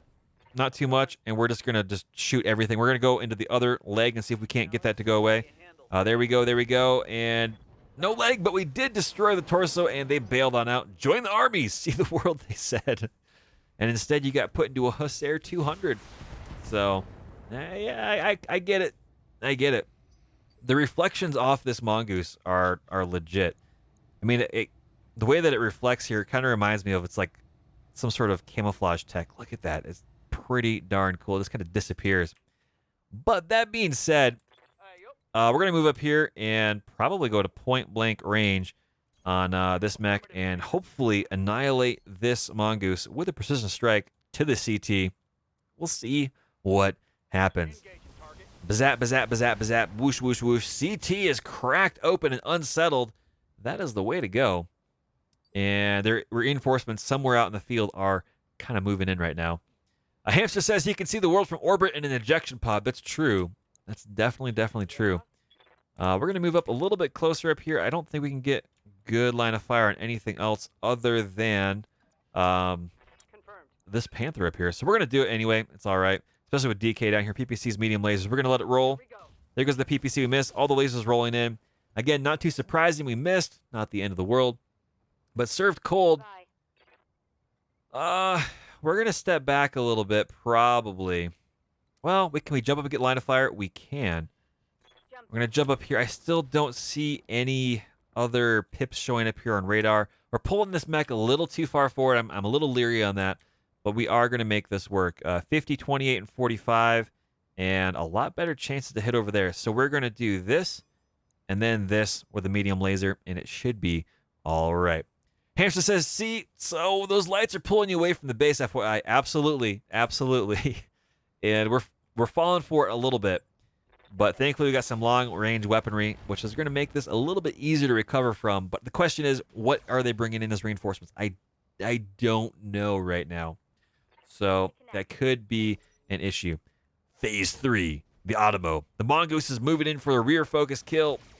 And thankfully misses with... That is definitely not a very skilled pilot. And where is it coming in from? Far right side. There we go. That's what I was afraid of. So we got to get eyes on what is out there. Looks like they only have one long-range mech. That's all right. This mech down here is smashed on the ground, and we can't really get good access to stuff. So what we're going to do instead with Jenner is we're going to double down on harassing these mechs over here and making everything hopefully fall over, fingers crossed. And we'll use the Jenner over here to kind of keep tabs on these mechs and keep them entertained as we float around the other side of the world. Oh, man. Our Wolverine and our General will be what we focus in on over there. We'll pull the Vindicators back to deal with the new oncoming threats. Zyka says, it's only the right side, then you are lucky. Yeah, only. Fingers crossed. Hansen says, so, Automo, most honored of the Combine, how did you fare in battle? Can I get back to you on that? We're going to have the Wolverine come up here. And hopefully at, we're going to get behind. We're going to get behind this mech over here and just unload everything at point blank range. And maybe we'll get lucky. Not so much lucky, but yeah, we're harassing him up a little bit. We're playing the Do-Si-Do game backside to backside. And the Mongoose is getting some more hits in there, doing some damage, cracking open our backside, which is a little bit of a concern because we have a lot of ammunition in there. But that being said, we're going to have DK. Possibly, we don't really have line of sight up there, so what about served cold? The question is always going to be, what do we see over here? And we're on a building, so we can't sprint, so... yeah, we're gonna jump down here into cover. And we're going to pivot this way so we can still shoot at stuff as we need to. But we still don't see anything down here. We don't have any contact just yet. That's a little bit of a concern. That's legitimately a little bit of a concern. They are in the forest up here on the Panther, but we're going to continue to harass them a little bit, continuing to launch some LRM-10s up there, so we will see. Here says, well, Krieg only has gunnery too. That's true. That's true. There we go. Point of contact coming in. We suddenly do have some stuff we can do. And can we actually maneuver up here with Data can get a shot? And we can't. So what we're going to do instead is we're going to sprint down towards the water's edge, get some more eyes on what we have coming in. Cicada 3A. Okay, and there's our LRMs rolling in on the building. That's probably going to be a building down. Oh, it's still in one piece right now. A Cicada 3A. Interesting. 2 mediums and a small. Yeah, a Cicada. Run. This over here is... it looks like it's an LRM-10 if I had to guess.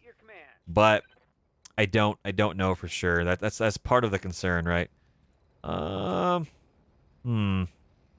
We're going to move over here this way to get a bit more action with the Jenner again. We're going to be moving back and forth, booming and zooming, trying to get these two mechs harassed until they fall over effectively. And we're down to 2 medium lasers. That's okay.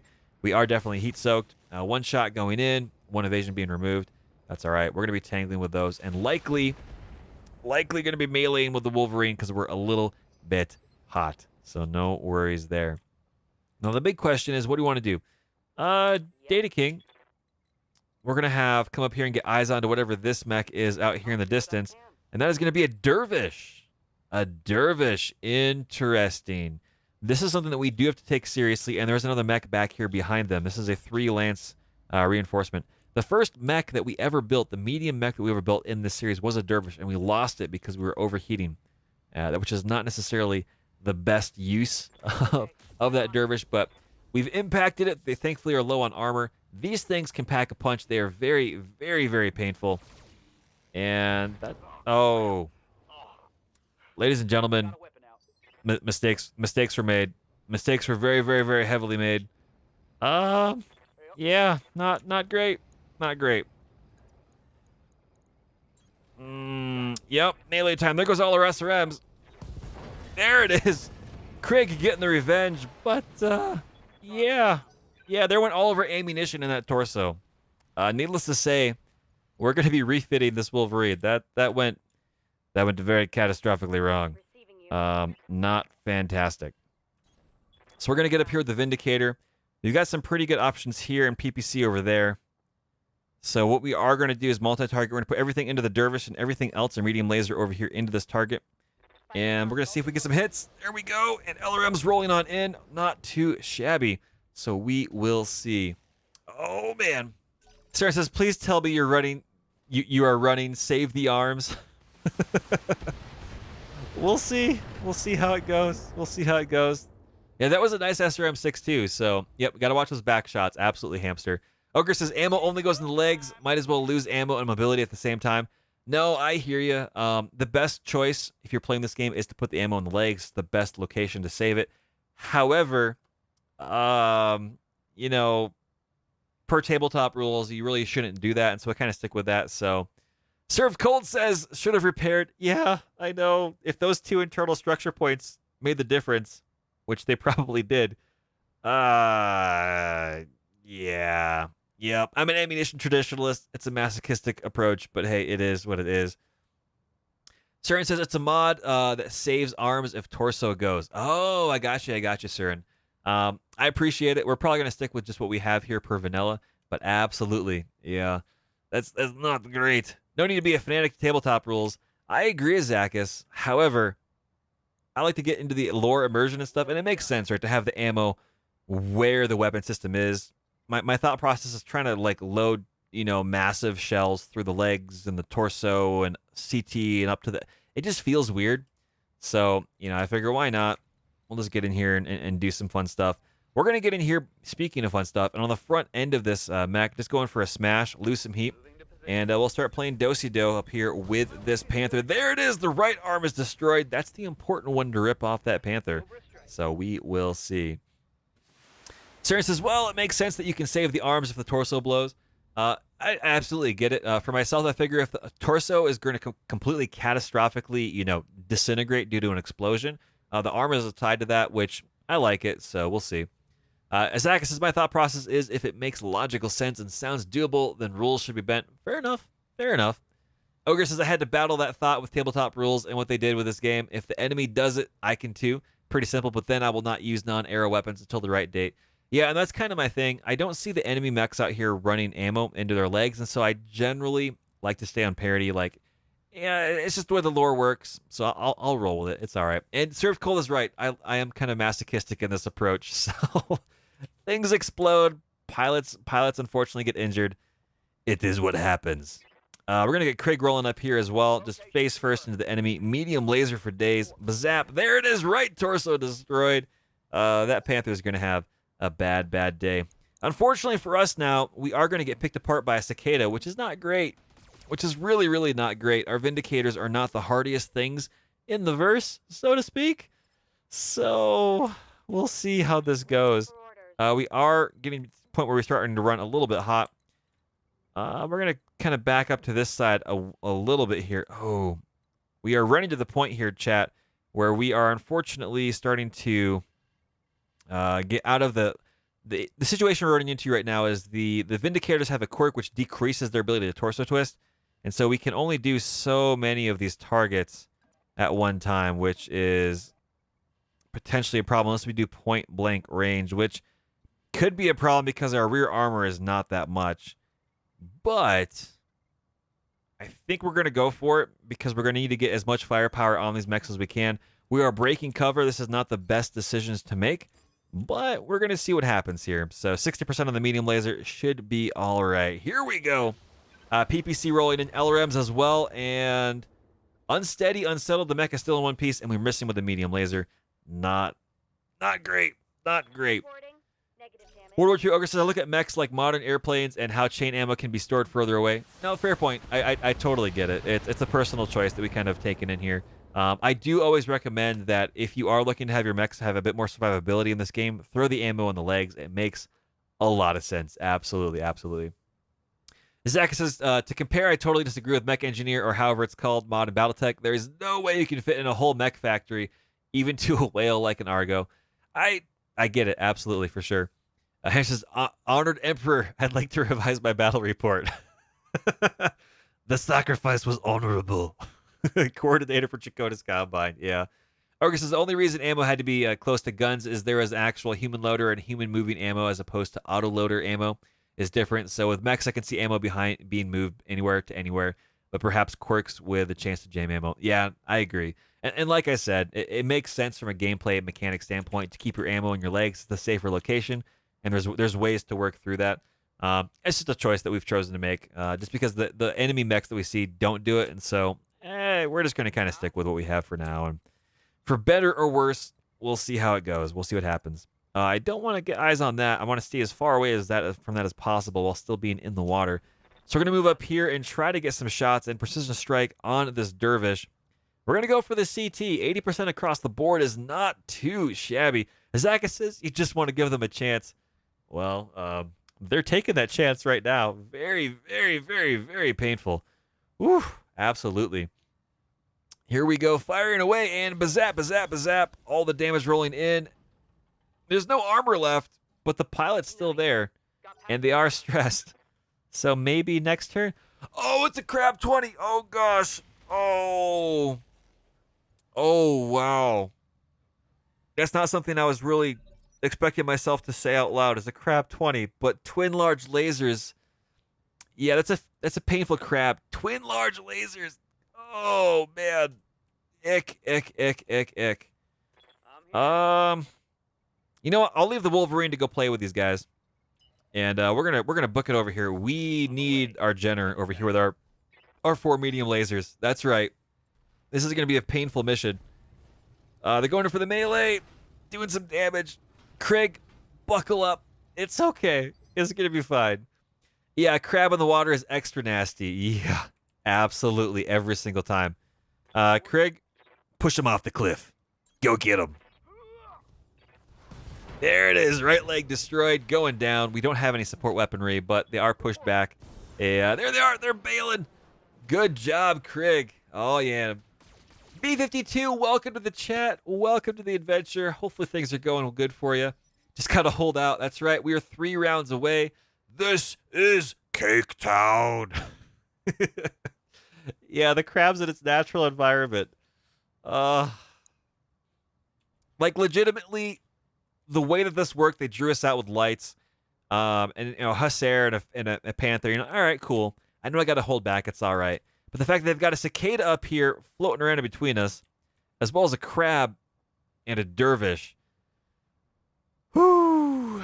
This is painful. This is NASA. Yeah. This is a painful situation. What do you need? We're gonna move served cold. They're getting a little hot. We're gonna get down here into the water probably. Oh, can we do that? Kinda. Yeah, we can't do a lot of stuff. So in that regard, we're going to move over here and focus in on the crab as much as possible and just ignore the cicada with his 2 medium lasers and a small laser. Oh, that's going to be painful. But we do need the Davers parts, so we're going to roll for it. We're going to hold off on precision strike. We're not at that point where we're above 50% where we get the accuracy bonus, but we're going to need that boost for our Jenner that rolls on in. So fingers crossed. Here we go. Come on, Dervish, just fall over. There goes a side torso. That's good. That's good. That's good. The pilot should be a little stressed out. And they're gone! Yes! Yes, yes, yes. Whew. And now we just need to deal with the murder crab going for the buildings. And there it is. We just lost our bonus mission up there. Not ideal. Ugh. Yep, headshot for the crab. 2 parts, but we are only pick 1, get 4, which is not ideal. So that being said, we're gonna close up into point blank range almost. There we go. You can see that the little orange chevrons, if we were to move here, one goes away. If we step back over here, it's gonna be a little bit better. Pivot just enough to get that weapon fire in there. Again, the Vindicator has a narrowed arc of fire, which is important. Buildings are just extra hit points. I like the way that you think, Hamster. Absolutely. Internal structure is yet merely another heatsink. We can probably make this work for a few other analogies. I like it.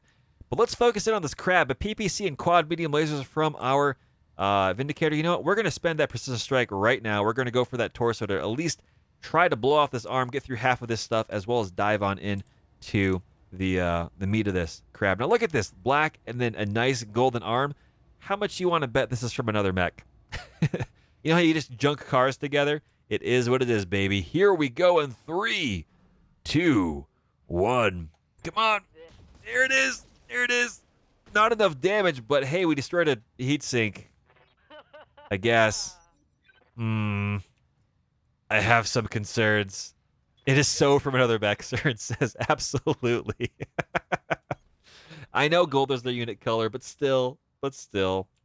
Like down here on the cicada, right? It looks all fancy and stuff. But down here, it's just like, no, we just got this one other piece of gold here. Or maybe this is what all they had left from the original crab that was here, and they just grafted it onto another mech that they captured. That's one way to work on it. Oh. Chat. We did not take into account the, we did not take into account the angle of fire. I guess we're bracing. Painful is as painful does. That was a mistake. Oh boy, here comes the cicada on the backside. On the front side, I guess he's shooting over our friend's shoulder? Question mark? Mistakes forbade, absolutely. Craig, tell you what, we're gonna move up here and see if anything is within sensor lock range. We've got 2 turns left. There is the cicada in sensor lock range, so we'll do that. Give them a little bit harder chance for them to actually get some shots in at us, so we'll see. Vindicator had no evasion, easier target. That's true. All right, so served cold. We're going to get up here, and again, we are not going to melee. We're going to move over this side, pivot, and shoot. You can see the light still lights up. There we go, firing away in the water. Bazap, bazap, bazap, bazap. There goes that golden arm.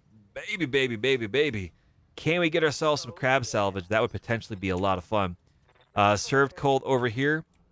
We're gonna ignore the 2 medium lasers and the small laser. Probably a poor decision. But we're gonna move up here and get some shots floating in on this thing. Everything, including the LRMs. Let's just roll. Send it. There it is. Right torso destroyed. CT is cracked wide open, which is nice indeed. Unsettled. You know, this is all this explosion down here, but that's just, you know, oil leaking out of the crab. That's just radioactive coolant. Bazap, bazap, bazap. Crunch it into the front armor here. Thankfully, it is holding. This is going to be very, very close. This is going to be very close indeed. And we're coming down to the last turn. Tank hair. Bada boom, bada bing. All that phraseology. Point blank range here on this right side. Pivoting correctly. We're going to precision strike through this torso. And we're going to have all that damage transfer if we can. There we go, all the way into the CT, and boom! There that crab goes. Crab meat for dinner.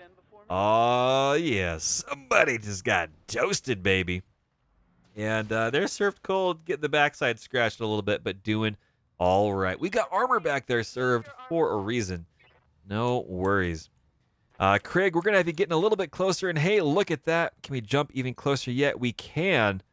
Oh, man. What's a better shot? We'll jump right here. Craig jumping over there with half a mech and getting that medium laser rolling into the backside of the cicada. There it is, and we miss. Strip and evasion pip. That's all right. Crab sticks, everybody. That's true. It's true. And now, ladies and gentlemen, it is time to crunch some crabs. Oh, baby. Here we go. Point blank range. As much fire as we can salvage onto this mech. Boom! There it is. Into the cicada, losing a torso. That is a pilot injury for sure. We are crunching up the surfboard. And served cold down here. You know, we're going to see what we can do. Can we back up just a little bit? There we go. Get a little bit better range band here on this mech. Fired everything we have. Boom! There goes the other arm. There goes some more stuff. And unfortunately, And unfortunately, we were not able to grab that cicada. At this point, everyone just goes, hey, truce, we're done. You can have it. We're bailing on out. Azaka says that was not an elite unit. Oh, man. Dracona's Palace Guard, 0. Grubby Mercenary Company, 1. Oh, baby. Served Cole says, I need a pay raise. That's true. Harrison says, no, not my pimp arm. Oh, man. Well, looks like we are rebuilding our Wolverine. So the question is, do we want to build it fully back up with SRMs again? Or do we want to do something different with it? We were talking about LRMs there for a while, but I don't think we have enough. Subscriber mode activated. Tug Bobo with a subscription. Boom! Headshot. Boom! Headshot. War Thunder Biscoff Bros. Oh, man. 11 months. Dude, Tug, thank you so much for the subscription. Words are hard. They're failing me right now. Welcome and thank you for the subscription. That is fantastic. Oh, man. We lost yet another torso on our triple SRM builds. More of the mechs have blown up. It's all right. We were going to pull some ammo out, but now we don't have to worry about it because it's already gone. Oh, man. Tug, hopefully your weekend's going well. Hopefully your day is going all right. Man, it's good to see you here in chat. Absolutely. That's right, Zacchus. Palace Toilet Guards. 580,000 C-bills. We're going to lose about 100,000 of that just on repairing a mech. Yep. Craig got an injury for 32 days. Gets a chance to hang out here in the med bay. That's doing all right. Got a lot of kills. So the question is, what do we want to grab? We've had a dervish before. It's a solid mech. I would like to get another one of these. Just because they're very, very useful. There's a lot of stuff that can work with them. The Crab 20, though, while it's 5 tons lighter, is actually a pretty cool mech. Direct fire support. Crab 20s fulfill an oft-overlooked role, that of a skirmisher with firepower. Wielding strong energy weapons, the Crab delivers a punch at nearly all ranges, with no ammunition constraints. The blend of firepower, heat efficiency, and speed make the Crab the perfect mech to raid enemy positions. And it's got some really cool unlockables as well, which is really, really, really nice. You can actually, if you spend 30 missions in this, get access to more armor, which is pretty fantastic, which is cool. Oh, man. Look at the weapons. That's a good point. See if they have any plus weapons in here. They have an ER large laser, which we could probably use. That's very, very expensive. Small lasers and so on and so forth. I think that's actually probably the best bet. Let's grab the ER large laser. I would like a Crab 20 or a Dervish. Mech parts are important, but we aren't close to getting any of these in salvage. So we'll see. We'll see how it goes. So, it is what it is. Tugboa says 9 hours last night, guys. 9 hours. Are you tired? Absolutely not. It was a lot of fun of shenanigans, man. Tugboa says, no, we played War Thunder for 9 hours last night. It's true. It was a lot of fun. A lot of shenanigans. Sucks? No way, man. It was amazing. Yep. Seemed like 3 hours.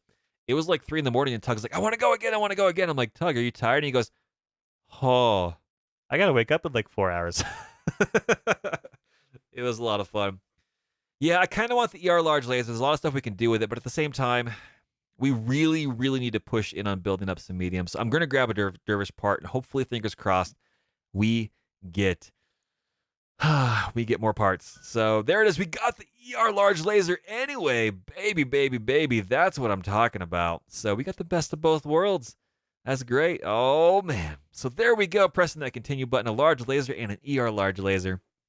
We didn't necessarily get the Crab, but we pry the weapon systems out of the arms, and that's good to me. Oh, man.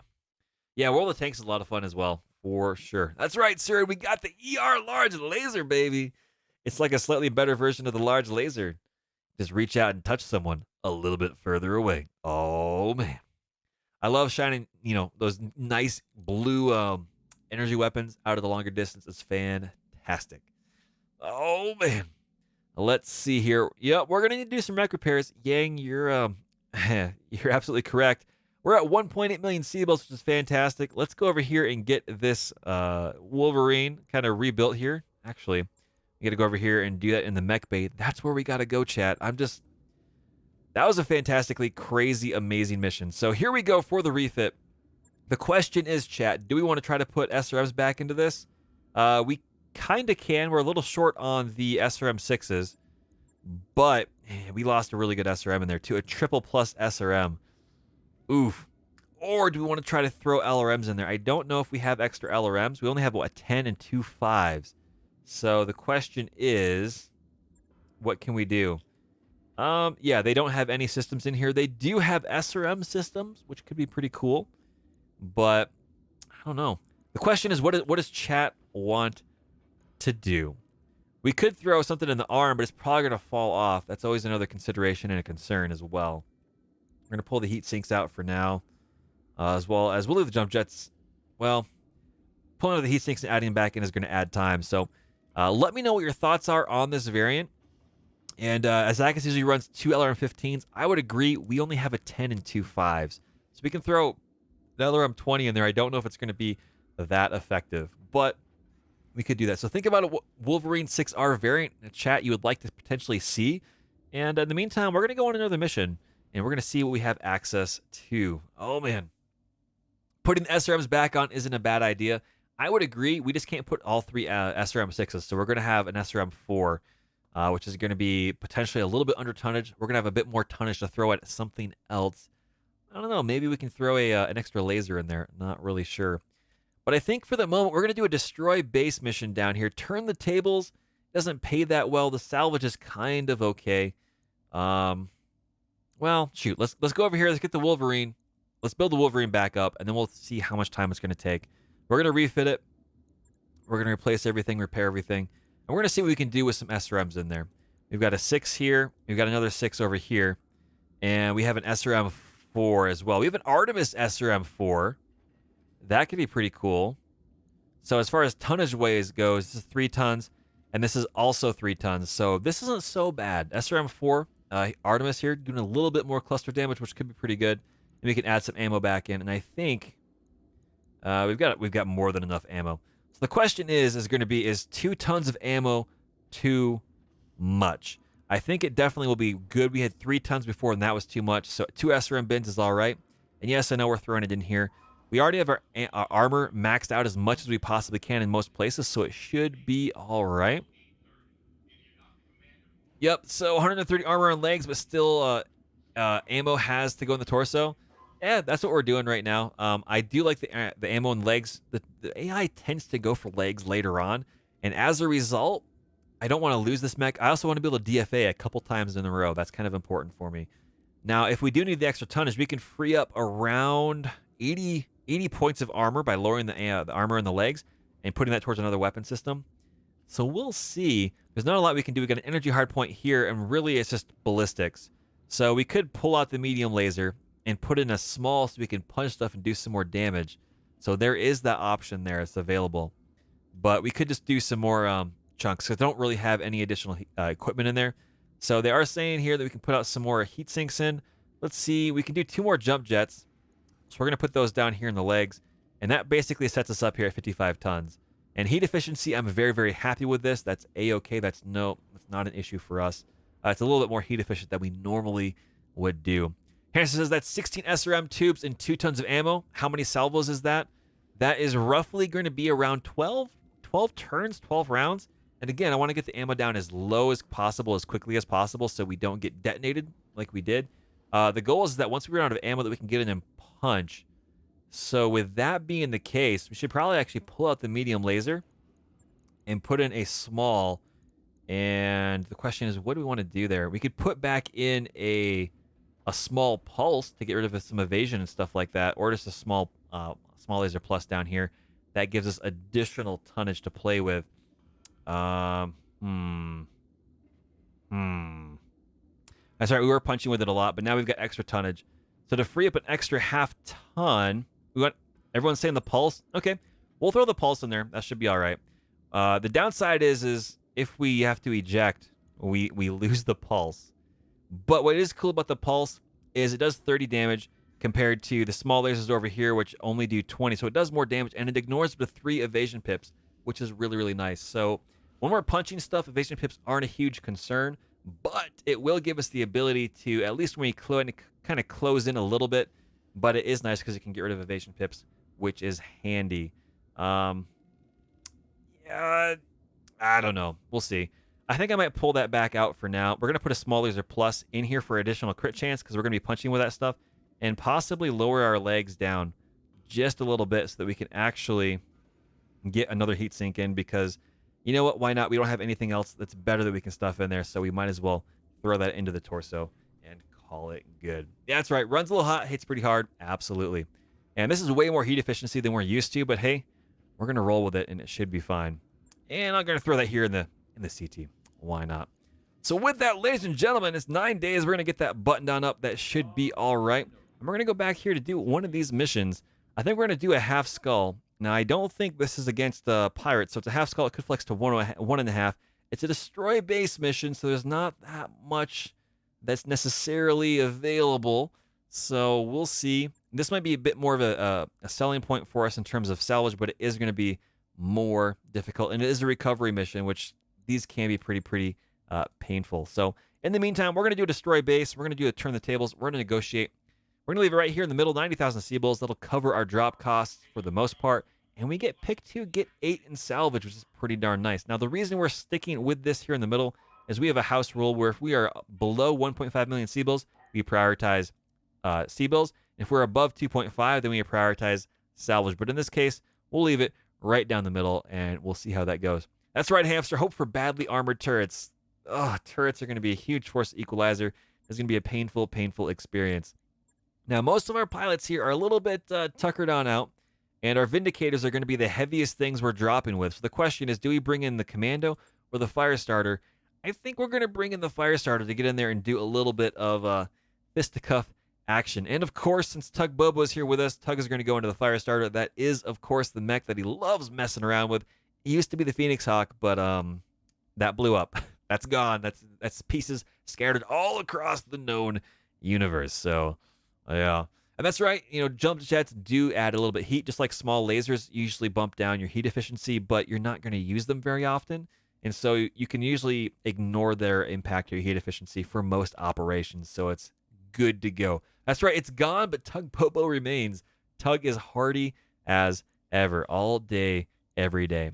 Now, we don't have that many other pilots left, so we're just going to pull people down here, and we're going to reorganize them based on their preferences and where they go. So Sarvik down here has spent some time with the Vindicator. We want to make sure that that is definitely still the case. And going down here for the laser variant, why not? Harry has put some time with the Jenner. Again, we're trying to get our efficiency, our the ability to get our pilots spending more time in these mechs to unlock additional attributes, which is going to be good. Now, of course, over here you got Steel Warrior spending some time in the Vindicator and a few other mechs, but the Vindicator is where they spend a lot of time. So I think we're good to go with Steel Warrior, Sarvik, Harry 78, and the always famous Tug Bobo. Oh, yeah. And ladies and gentlemen, if you haven't already seen him in action, you can go check out Tug Bobo here on Twitch. He does a lot of cool streaming stuff, anywhere from, Battletech related Mech Warrior Online, potentially, eventually, War Thunder. He's been streaming Valheim. There's a lot of cool shenanigans that him and his community are up to, and I highly encourage you to go give him a follow if you get the chance. You will not be disappointed. A lot of cool chat commands for audio effects, an absolute legend. Now, that being said, there are a few others here in chat as well that I do need to give a few shout-outs for. And the first and foremost is going to, of course, be Azakis. Azakis does some streaming stuff as well, some cool things like that. So if you get the chance, go check him out. Always going to be an awesome individual. Oh, baby. The shout-out command doesn't seem to have worked. There we go. The chatbot is just being a little bit, under the weather, doing stuff like that. So it is what it is. Oh, baby. And, of course, for those of you that don't know, last but not least, currently lurking in the chat, Harry78, the man, the myth, the legend himself, the individual and the creator of BEX3025, one that just posted out an update earlier today. Go give him a follow. He occasionally does stream some stuff, whether it's going to be prototype content for BEX3025 or other things like that. When he does stream, it's usually really an enjoyable stream, getting a chance to kind of talk with him through what he's working on. So if you get the chance, give him a follow, go say hi. And should be a lot of fun. Before we dive on in, lastly but not least, is of course the link to BEX3025. If you want to see what this mod is all about, there's the nexusmods.com link. You can go and find it. If you're watching this on YouTube and you don't see the chat here, you can just go over to nexusmods.com and type in 3025. It'll be the first mod that pops up. But enough talk, enough plugs, enough stuff like that. Let's hit this deploy button in here for our last mission of the day. The crazy zaniness is going to happen, and fingers crossed this half skull mission doesn't go sideways due to turrets. We'll see what happens. It could go horribly wrong, but that's all part of the fun. So with that, I'm going to dive on in here. We're going to see what happens, and I'm going to reach down to the grab bag of voicedom. Some people over on YouTube call me the Viceroy of Voices. Oh, baby. And we're going to see which one we get as I take a swig of delicious melon Mountain Dew. It's crazy flavor. I love it. Oh, good stuff. Look at that beautiful vista there, man. Just beyond the night-day line. Blue, white, all the way down to this little tiny bit of Roy G. Biv. A lot of oxygen on this world. Not too shabby. Zaka says, and another Kraken plus Coke Zero for me. Good choice. Hamster says, it'll be fine. Probably. Yeah, probably. So destroy the Cretan manufacturing plant and escape. Escape is the important part, I guess. Destroy the base, 90,000 C-bills. Pick 2, get 8 for salvage. Half skull, it could flex up to a 1.5 skull for difficulty. A consortium of deviant manufacturers has been losing ground to a Cretan competitor every fiscal quarter for years. It's time to turn the tables with one well-timed strike at the primary Cretan manufacturing plant here in the Umesta system. Commander, it is my experience. Merchants will defend their profits with extreme prejudice. Expect a hostile response as soon as you kick the door down. Well, that's probably some of the best intel you've given us, Darius, because it's going to happen. It's going to happen. That's right. That's right, Hamster. Destroy the Cretan crab arm factory. They're doing great turnover. It's true. Oh, man. We're tasked with destroying several manufacturing structures in the target facility. Move to the facility and start wrecking the buildings. Well, I don't see any active turrets, so fingers crossed it stays that way. That'll be nice. Be wary of the security forces, but the buildings should take priority. Good hunting, Commander. Alrighty. Alright, keep your eyes open and watch your sensors. That's right. Let's see what we're dealing with here. We are backed into a corner a little bit, which is good. So if there are reinforcements, they're unlikely to come from our left or our right, only our opposite sides and corners. The question is going to be, one, how beautiful is this vista? Pretty darn beautiful for a dusty Martian-style wasteland. That just looks really cool. I love the lighting effects. It's fantastic. Surin, the stream did just go nuts a little bit. Not really sure what's going on with that. Everything looks good on my end. My connection to Twitch and everything else is solid. It's coming back just fine. But my readback coming back from Twitch is it's not great. So if anyone can hear me, if everything is going good, let me know. It's fine now. Yeah, I'm not sure what that was about. Everything seems all right. Yeah, everything looks good on my end, especially my connection, right up until the feed from the Twitch side of things just went weird. Yeah. Needless to say, we're here. We're still doing stuff. Should be all right. So we're back in action. Beautiful vista here. You can see a huge manufacturing facility up there. That's right, Hamster. Comstar just tweaked our cables, so fingers crossed everything's good. We already had brand new cables ran and everything ripped out and replaced on the house here on Friday. Was it Friday? It was Friday. Yeah, on Friday. So we should be good to go. I'm not quite sure what that was all about, but it is what it is. No dropped frames, nothing on my end. So Twitch being twitchy. So needless to say, a beautiful scenery. I like this stuff. It just looks really good. And we don't see any active turrets as far as I can tell. They look disabled, which is good. So we just got to move forward and destroy 2 buildings.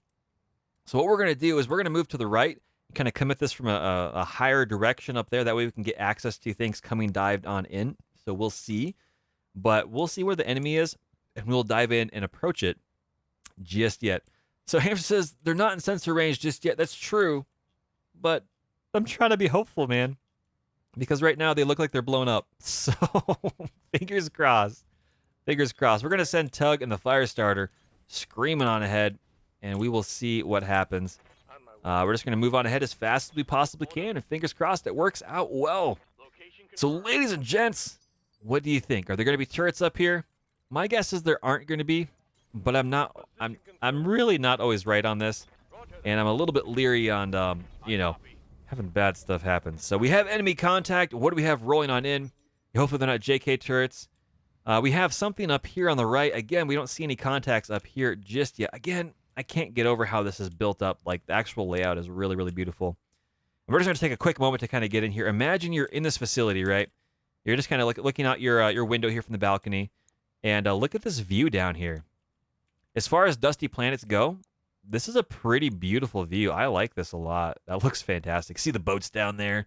You know, see the muckluck monsters down there doing their things? That's right. Might have gotten away with it. Hamster says, yeah. Look out the window and get a PPC bolt in the face. I mean, that is a concern. That is definitely a concern. We're going to send Tugboa straight first into the enemy, and we'll have to figure out if we have to pull back and retreat and take them on one at a time, or if we have to do other things. Oh, no. Ah! There's turrets. There's turrets. There's turrets.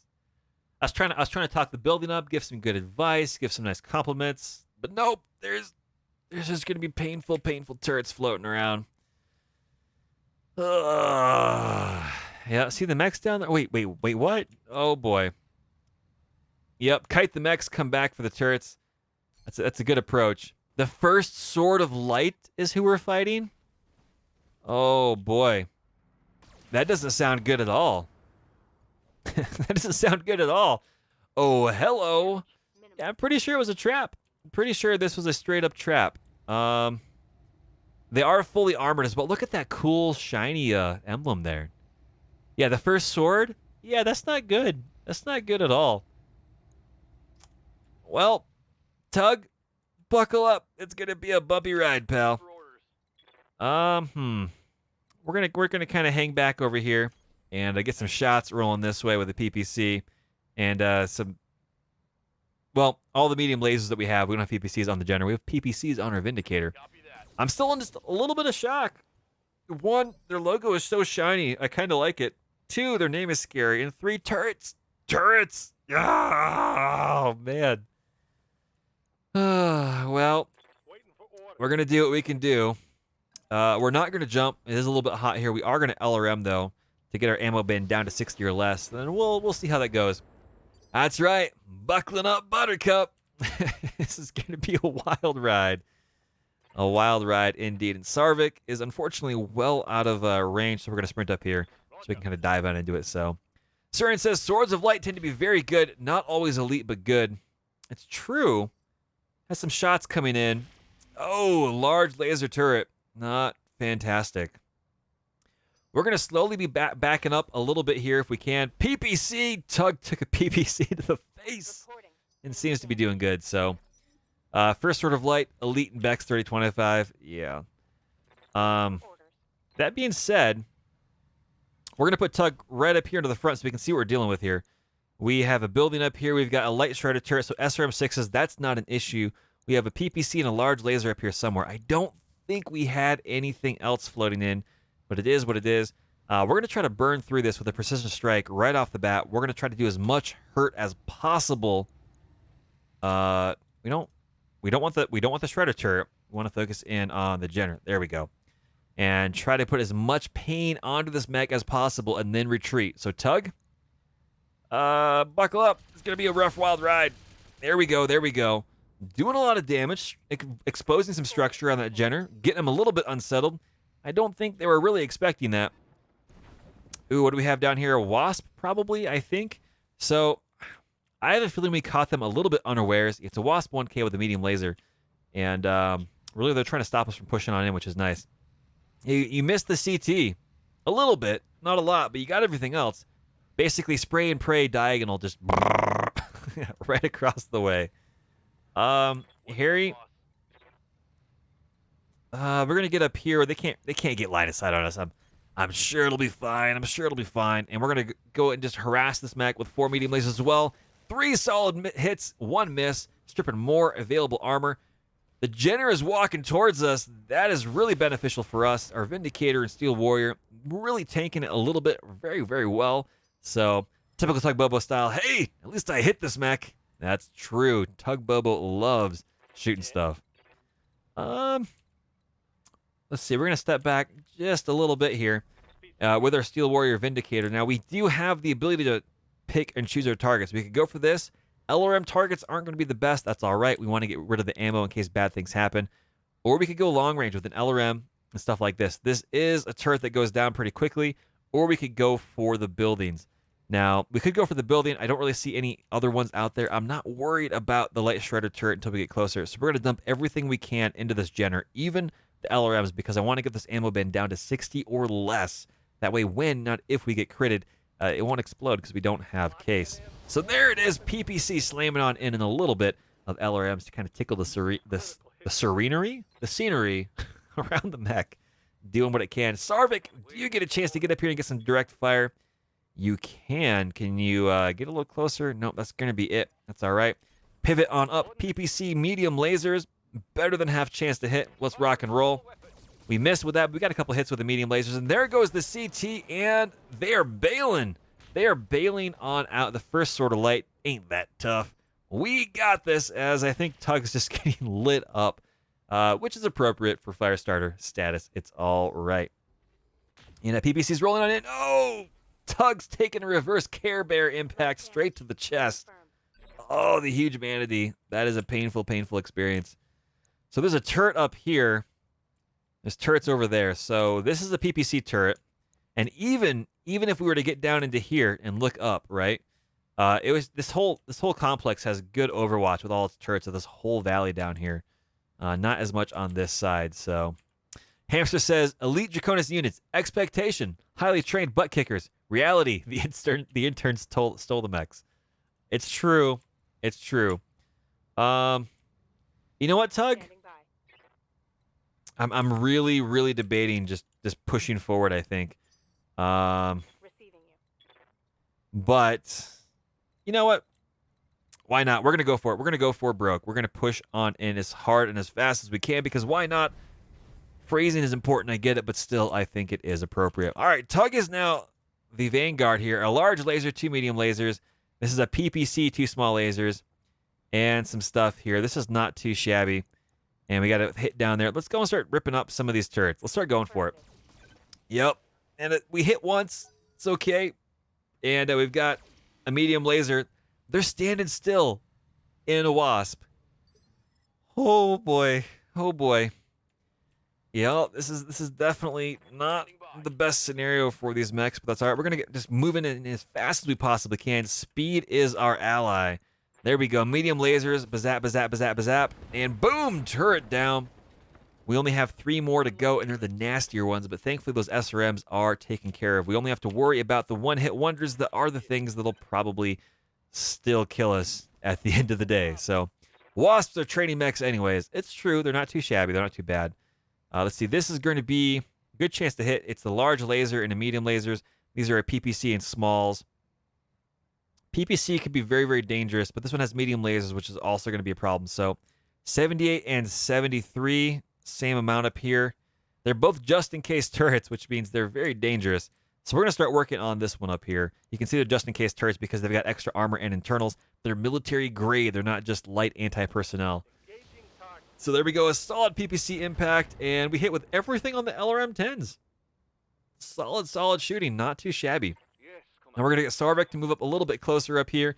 Again, PPC is the only thing that's going to be within range, but we're going to keep focusing in on this turret. Why not? There we go, and a big solid shot. Boom! All the way into the internals. Oh, yeah.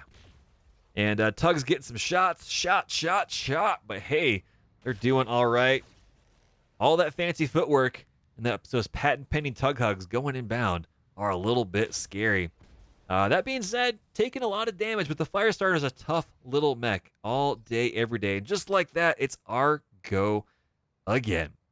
Azaka says, Jenner could be school's principal. Hamster says, Jenner 7K, the principal's choice. That's a good, solid mech. I really enjoy it. It's really good.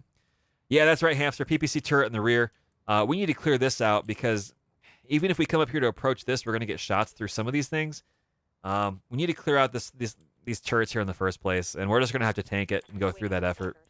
In the meantime, though, we're going to have Tug come up here into cover and smash some stuff because why not? The Wasp decided to stay still. Shiny emblems be darned. There it is. Right arm destroyed, and in comes all the critical-seeking machine guns. Daka. There it is. And annihilating everything that's down there in the way. The Wasp trying to take a book from Tug, going up here for melee and missing. Oh, man. Machine gun rolling in. Couple hits going in as well, but that is all right. The Jenner can take it. Oh, man. Hamster says go low. They might shoot his own stuff. That's a good chance. They might get that PPC rolling on here. That could be pretty good. I like the fact that Tug just annihilated everything back here. Like, this used to be a building. It just... It's fantastic. I love the little greeblies on all of these maps. Legitimately good stuff. So we're going to move down here. Get into cover if we can. Pivot on back. There we go with the Jenner. Getting some of those evasion pips and that cover and continuing to work on this light support turret. Here we go. We are overheating. Fingers crossed. We can stay upright. It is. We can do that. And of course, we are now officially making burnt toast and Pop-Tarts product for the gift store. Oh, yeah. Zach says, brave Waspy, typical one-time cadet mistake. It's true. It's true. We're going to move up here a little bit more as well with Steel Warrior and the Vindicator. This only has 2 left on it. We're going to start focusing on this one because it needs to go away. We're going to do that. And get those LRMs rolling in, crunching through that. And we're going to hopefully follow up with Sarvik getting a good, solid shot here on that turret. Now, Sarvik, you got to hit this. We're banking on it. It's got 2 internal structure. Here we go. In fact, we're going to even use a precision strike. No, that's not even going to make a difference. So we're just going to use a normal hit. So here we go. Come on, you got this. You got this. There it is. There it is. Turret destroyed. Aw, yeah. Bada bing, bada boom. Cern says you didn't need to shoot all 4 on that shot. That's true. Yeah, oh, that's right. It didn't explode. I wanted to hedge my bets because I've tried to ration shots before, and inevitably you don't kill stuff, and then it turns around and kills you, which is very, very painful. Tug, we're going to come over here, and at point blank range, look up to this big giant turret and say, hey, no. There we go. All the daka for days and days and days. Harry says, I think that PPC just goosed the building in the middle there. I like it. I like it. This Wasp is getting pretty brave. But that's all right. We just got to be careful because it could get some damage in our backside, which is not going to be that fantastic. We're probably going to have Sarvik go over there and get some shots into it. You're absolutely right. That PPC did just completely take out this building. Oh, man. Someone is getting your reprimand depending on how this mission goes. And I already have a good idea on what that's going to look like. So we're going to pivot over here, and we're going to fire everything but most of what we have to try to lose some heat. Forget it. We're going to hedge our bets. If we're hot, we're hot. It's not a big deal. 3 of the 4 medium lasers rocking and rolling. Harry78 making the Pop-Tarts, making the burnt toast. Here we go. Bazap, bazap, bazap. 2 misses and 1 hit, thankfully. Turret destroyed. Can we find that overheat button? The question is yes. The answer is yes. There it is. Open a window. The heater is on. Now, just like that, we only have this 1 Wasp left. You can see destroy defending forces as well as the turrets. So we're going to have Sarvik come up here and kind of stand here in this area. Actually, stand back. You know what? We're going to have Sarvik kind of step back over here and take some shots at this. Not the best. Precision strike. We want to make this Wasp go away. There we go. 1, 2, 3. Bazap, bazap, bazap. A few hits. It's still there. It's still there. Well, sure. We'll go for a melee. Why not? There it is, 55 internal damage. That should soften up. We lose a little bit of heat, which is good. And that means that hopefully Sarvik gets a chance to get in here and do some damage. And we are dodging the PPC round, which is fantastic. Huge, huge, huge fan of that. Now, that being said, Tug Bobo, we can jump our way up. So where is... Let's see, we only have that 1 turret up there. We're going to jump up with Tug Bobo right into the middle of everything and go for this turret. 2 medium lasers, bazap, bazap. We hit with 1, we miss with the other. It's a just-in-case style turret. No worries there. Hanson says, this is lulling you into a false sense of security when you encounter these units at higher difficulty. You know it. It definitely is. We have Harry running around over here. We're going to sprint with Harry. We're going to try to get up here to get up top, out of line of fire. And we are losing heat, but thankfully he's found that big overhead button. And we got the ovens working on there for those Pop-Tarts and pastries, and it's working out just fine. I think that Wasp just tried to shoot us instead of actually, like, maneuvering. So Um, Position it's confirmed. it's all right, I guess. We'll shoot it with everything. Yeah, there you go. CT, right torso destroyed. You don't stand in front of an enemy mech.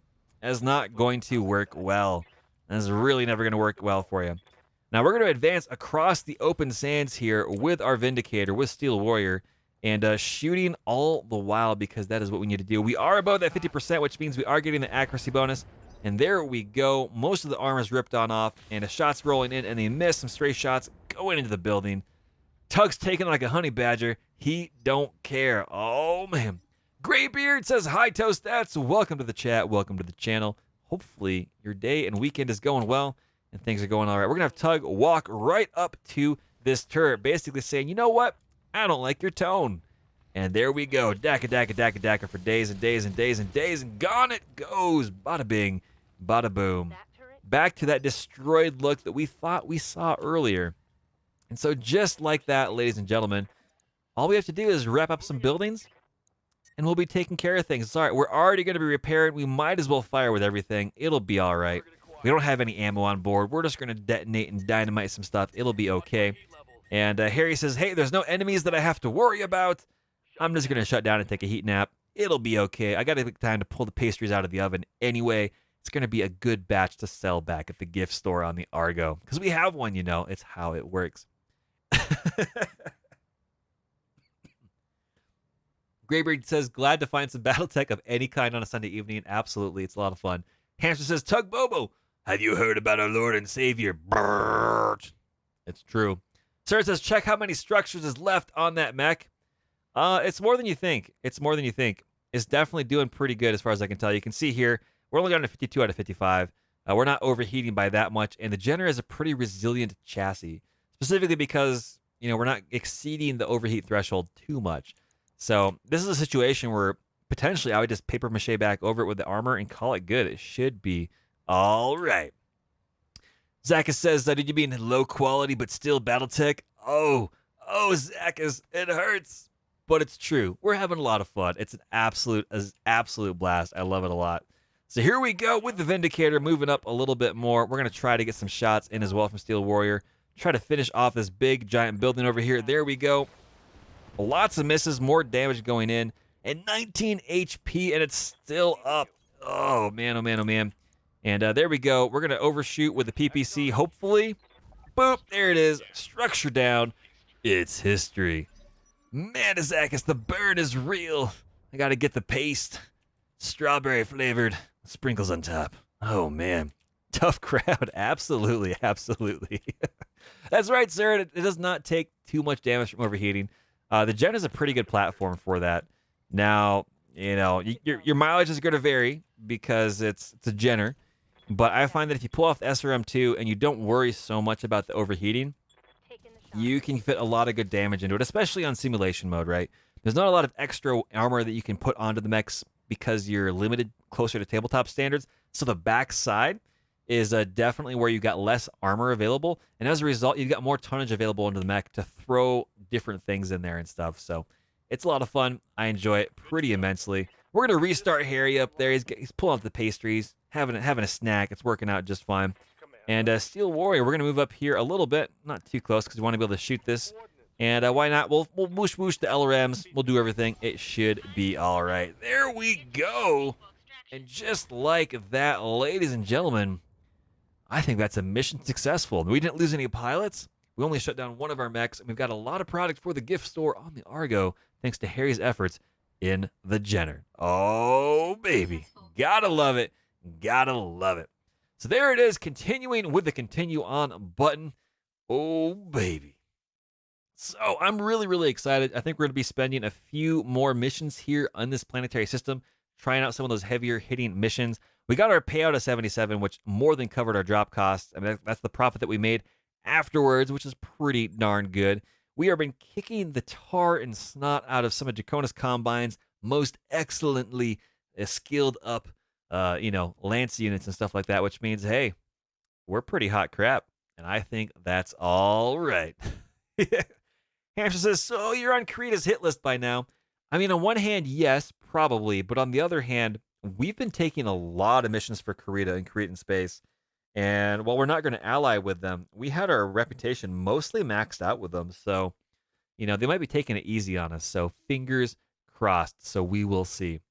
So, Siren asks, why are we getting so low XP on our pilots? So, what that means is we are playing on the most difficult settings in the mod. So, our XP generation is extremely low. And what happens here is we are not taking missions of sufficient difficulty to challenge our pilots. And as a result, they're not generating a lot of XP, like plus 200, 300, 500, things like that. But what does happen when you take these missions where they're considered lower quality missions and they're not difficult enough to really challenge and cause your pilots to grow, it falls back onto a minimum XP growth of plus 10 XP. So what that means is you can just kind of, bum around the lower tier missions and eventually you will still level up with your XP. But because of the difficulty settings we're on, where everything is incredibly stingy, 8 pieces per mech, CT destruction on, pilot lethality on, everything's on slow XP grow. This is kind of where we're at. This is a masochistic playthrough that we're going to be doing probably until the fall, maybe middle of the summer. We'll see how it works. But we've been playing for quite a while, and it's been a lot of fun. We're at least 120 hours into this playthrough overall total. And if you want to see more of all that action, you can go over to our YouTube page, which has all of the previous episodes, as well as our previous 600 or 700 hour playthrough on the Pro Pirate campaign, where we finally managed at the end of it to get to our first assault, which was a longbow, which was a lot of fun. We stuffed it full of SRMs. It was hilarious. But that being said, we're doing good. Disputed salvage, I'm going to refuse. I want access to this salvage, especially the Jenner 7K parts. That's going to be really, really nice to get our hands on. We're looking down through here through the rest of this. There's nothing here that we really want. So we got the Jenner parts. That's good. And we got a Wasp 1K part as well. So getting another Jenner built up would be very, very nice. But that is going to be an adventure for potentially another day. We're going to be loading back up here to see where we're at, what missions are available, and we're going to figure out what we're going to do, which is all part of the fun. I've had a lot of fun. I really, really enjoy this game. I really, really enjoy in vanilla the gameplay loop cycle, where you go on a mission, you get your salvage, you level up, repair, and you go again.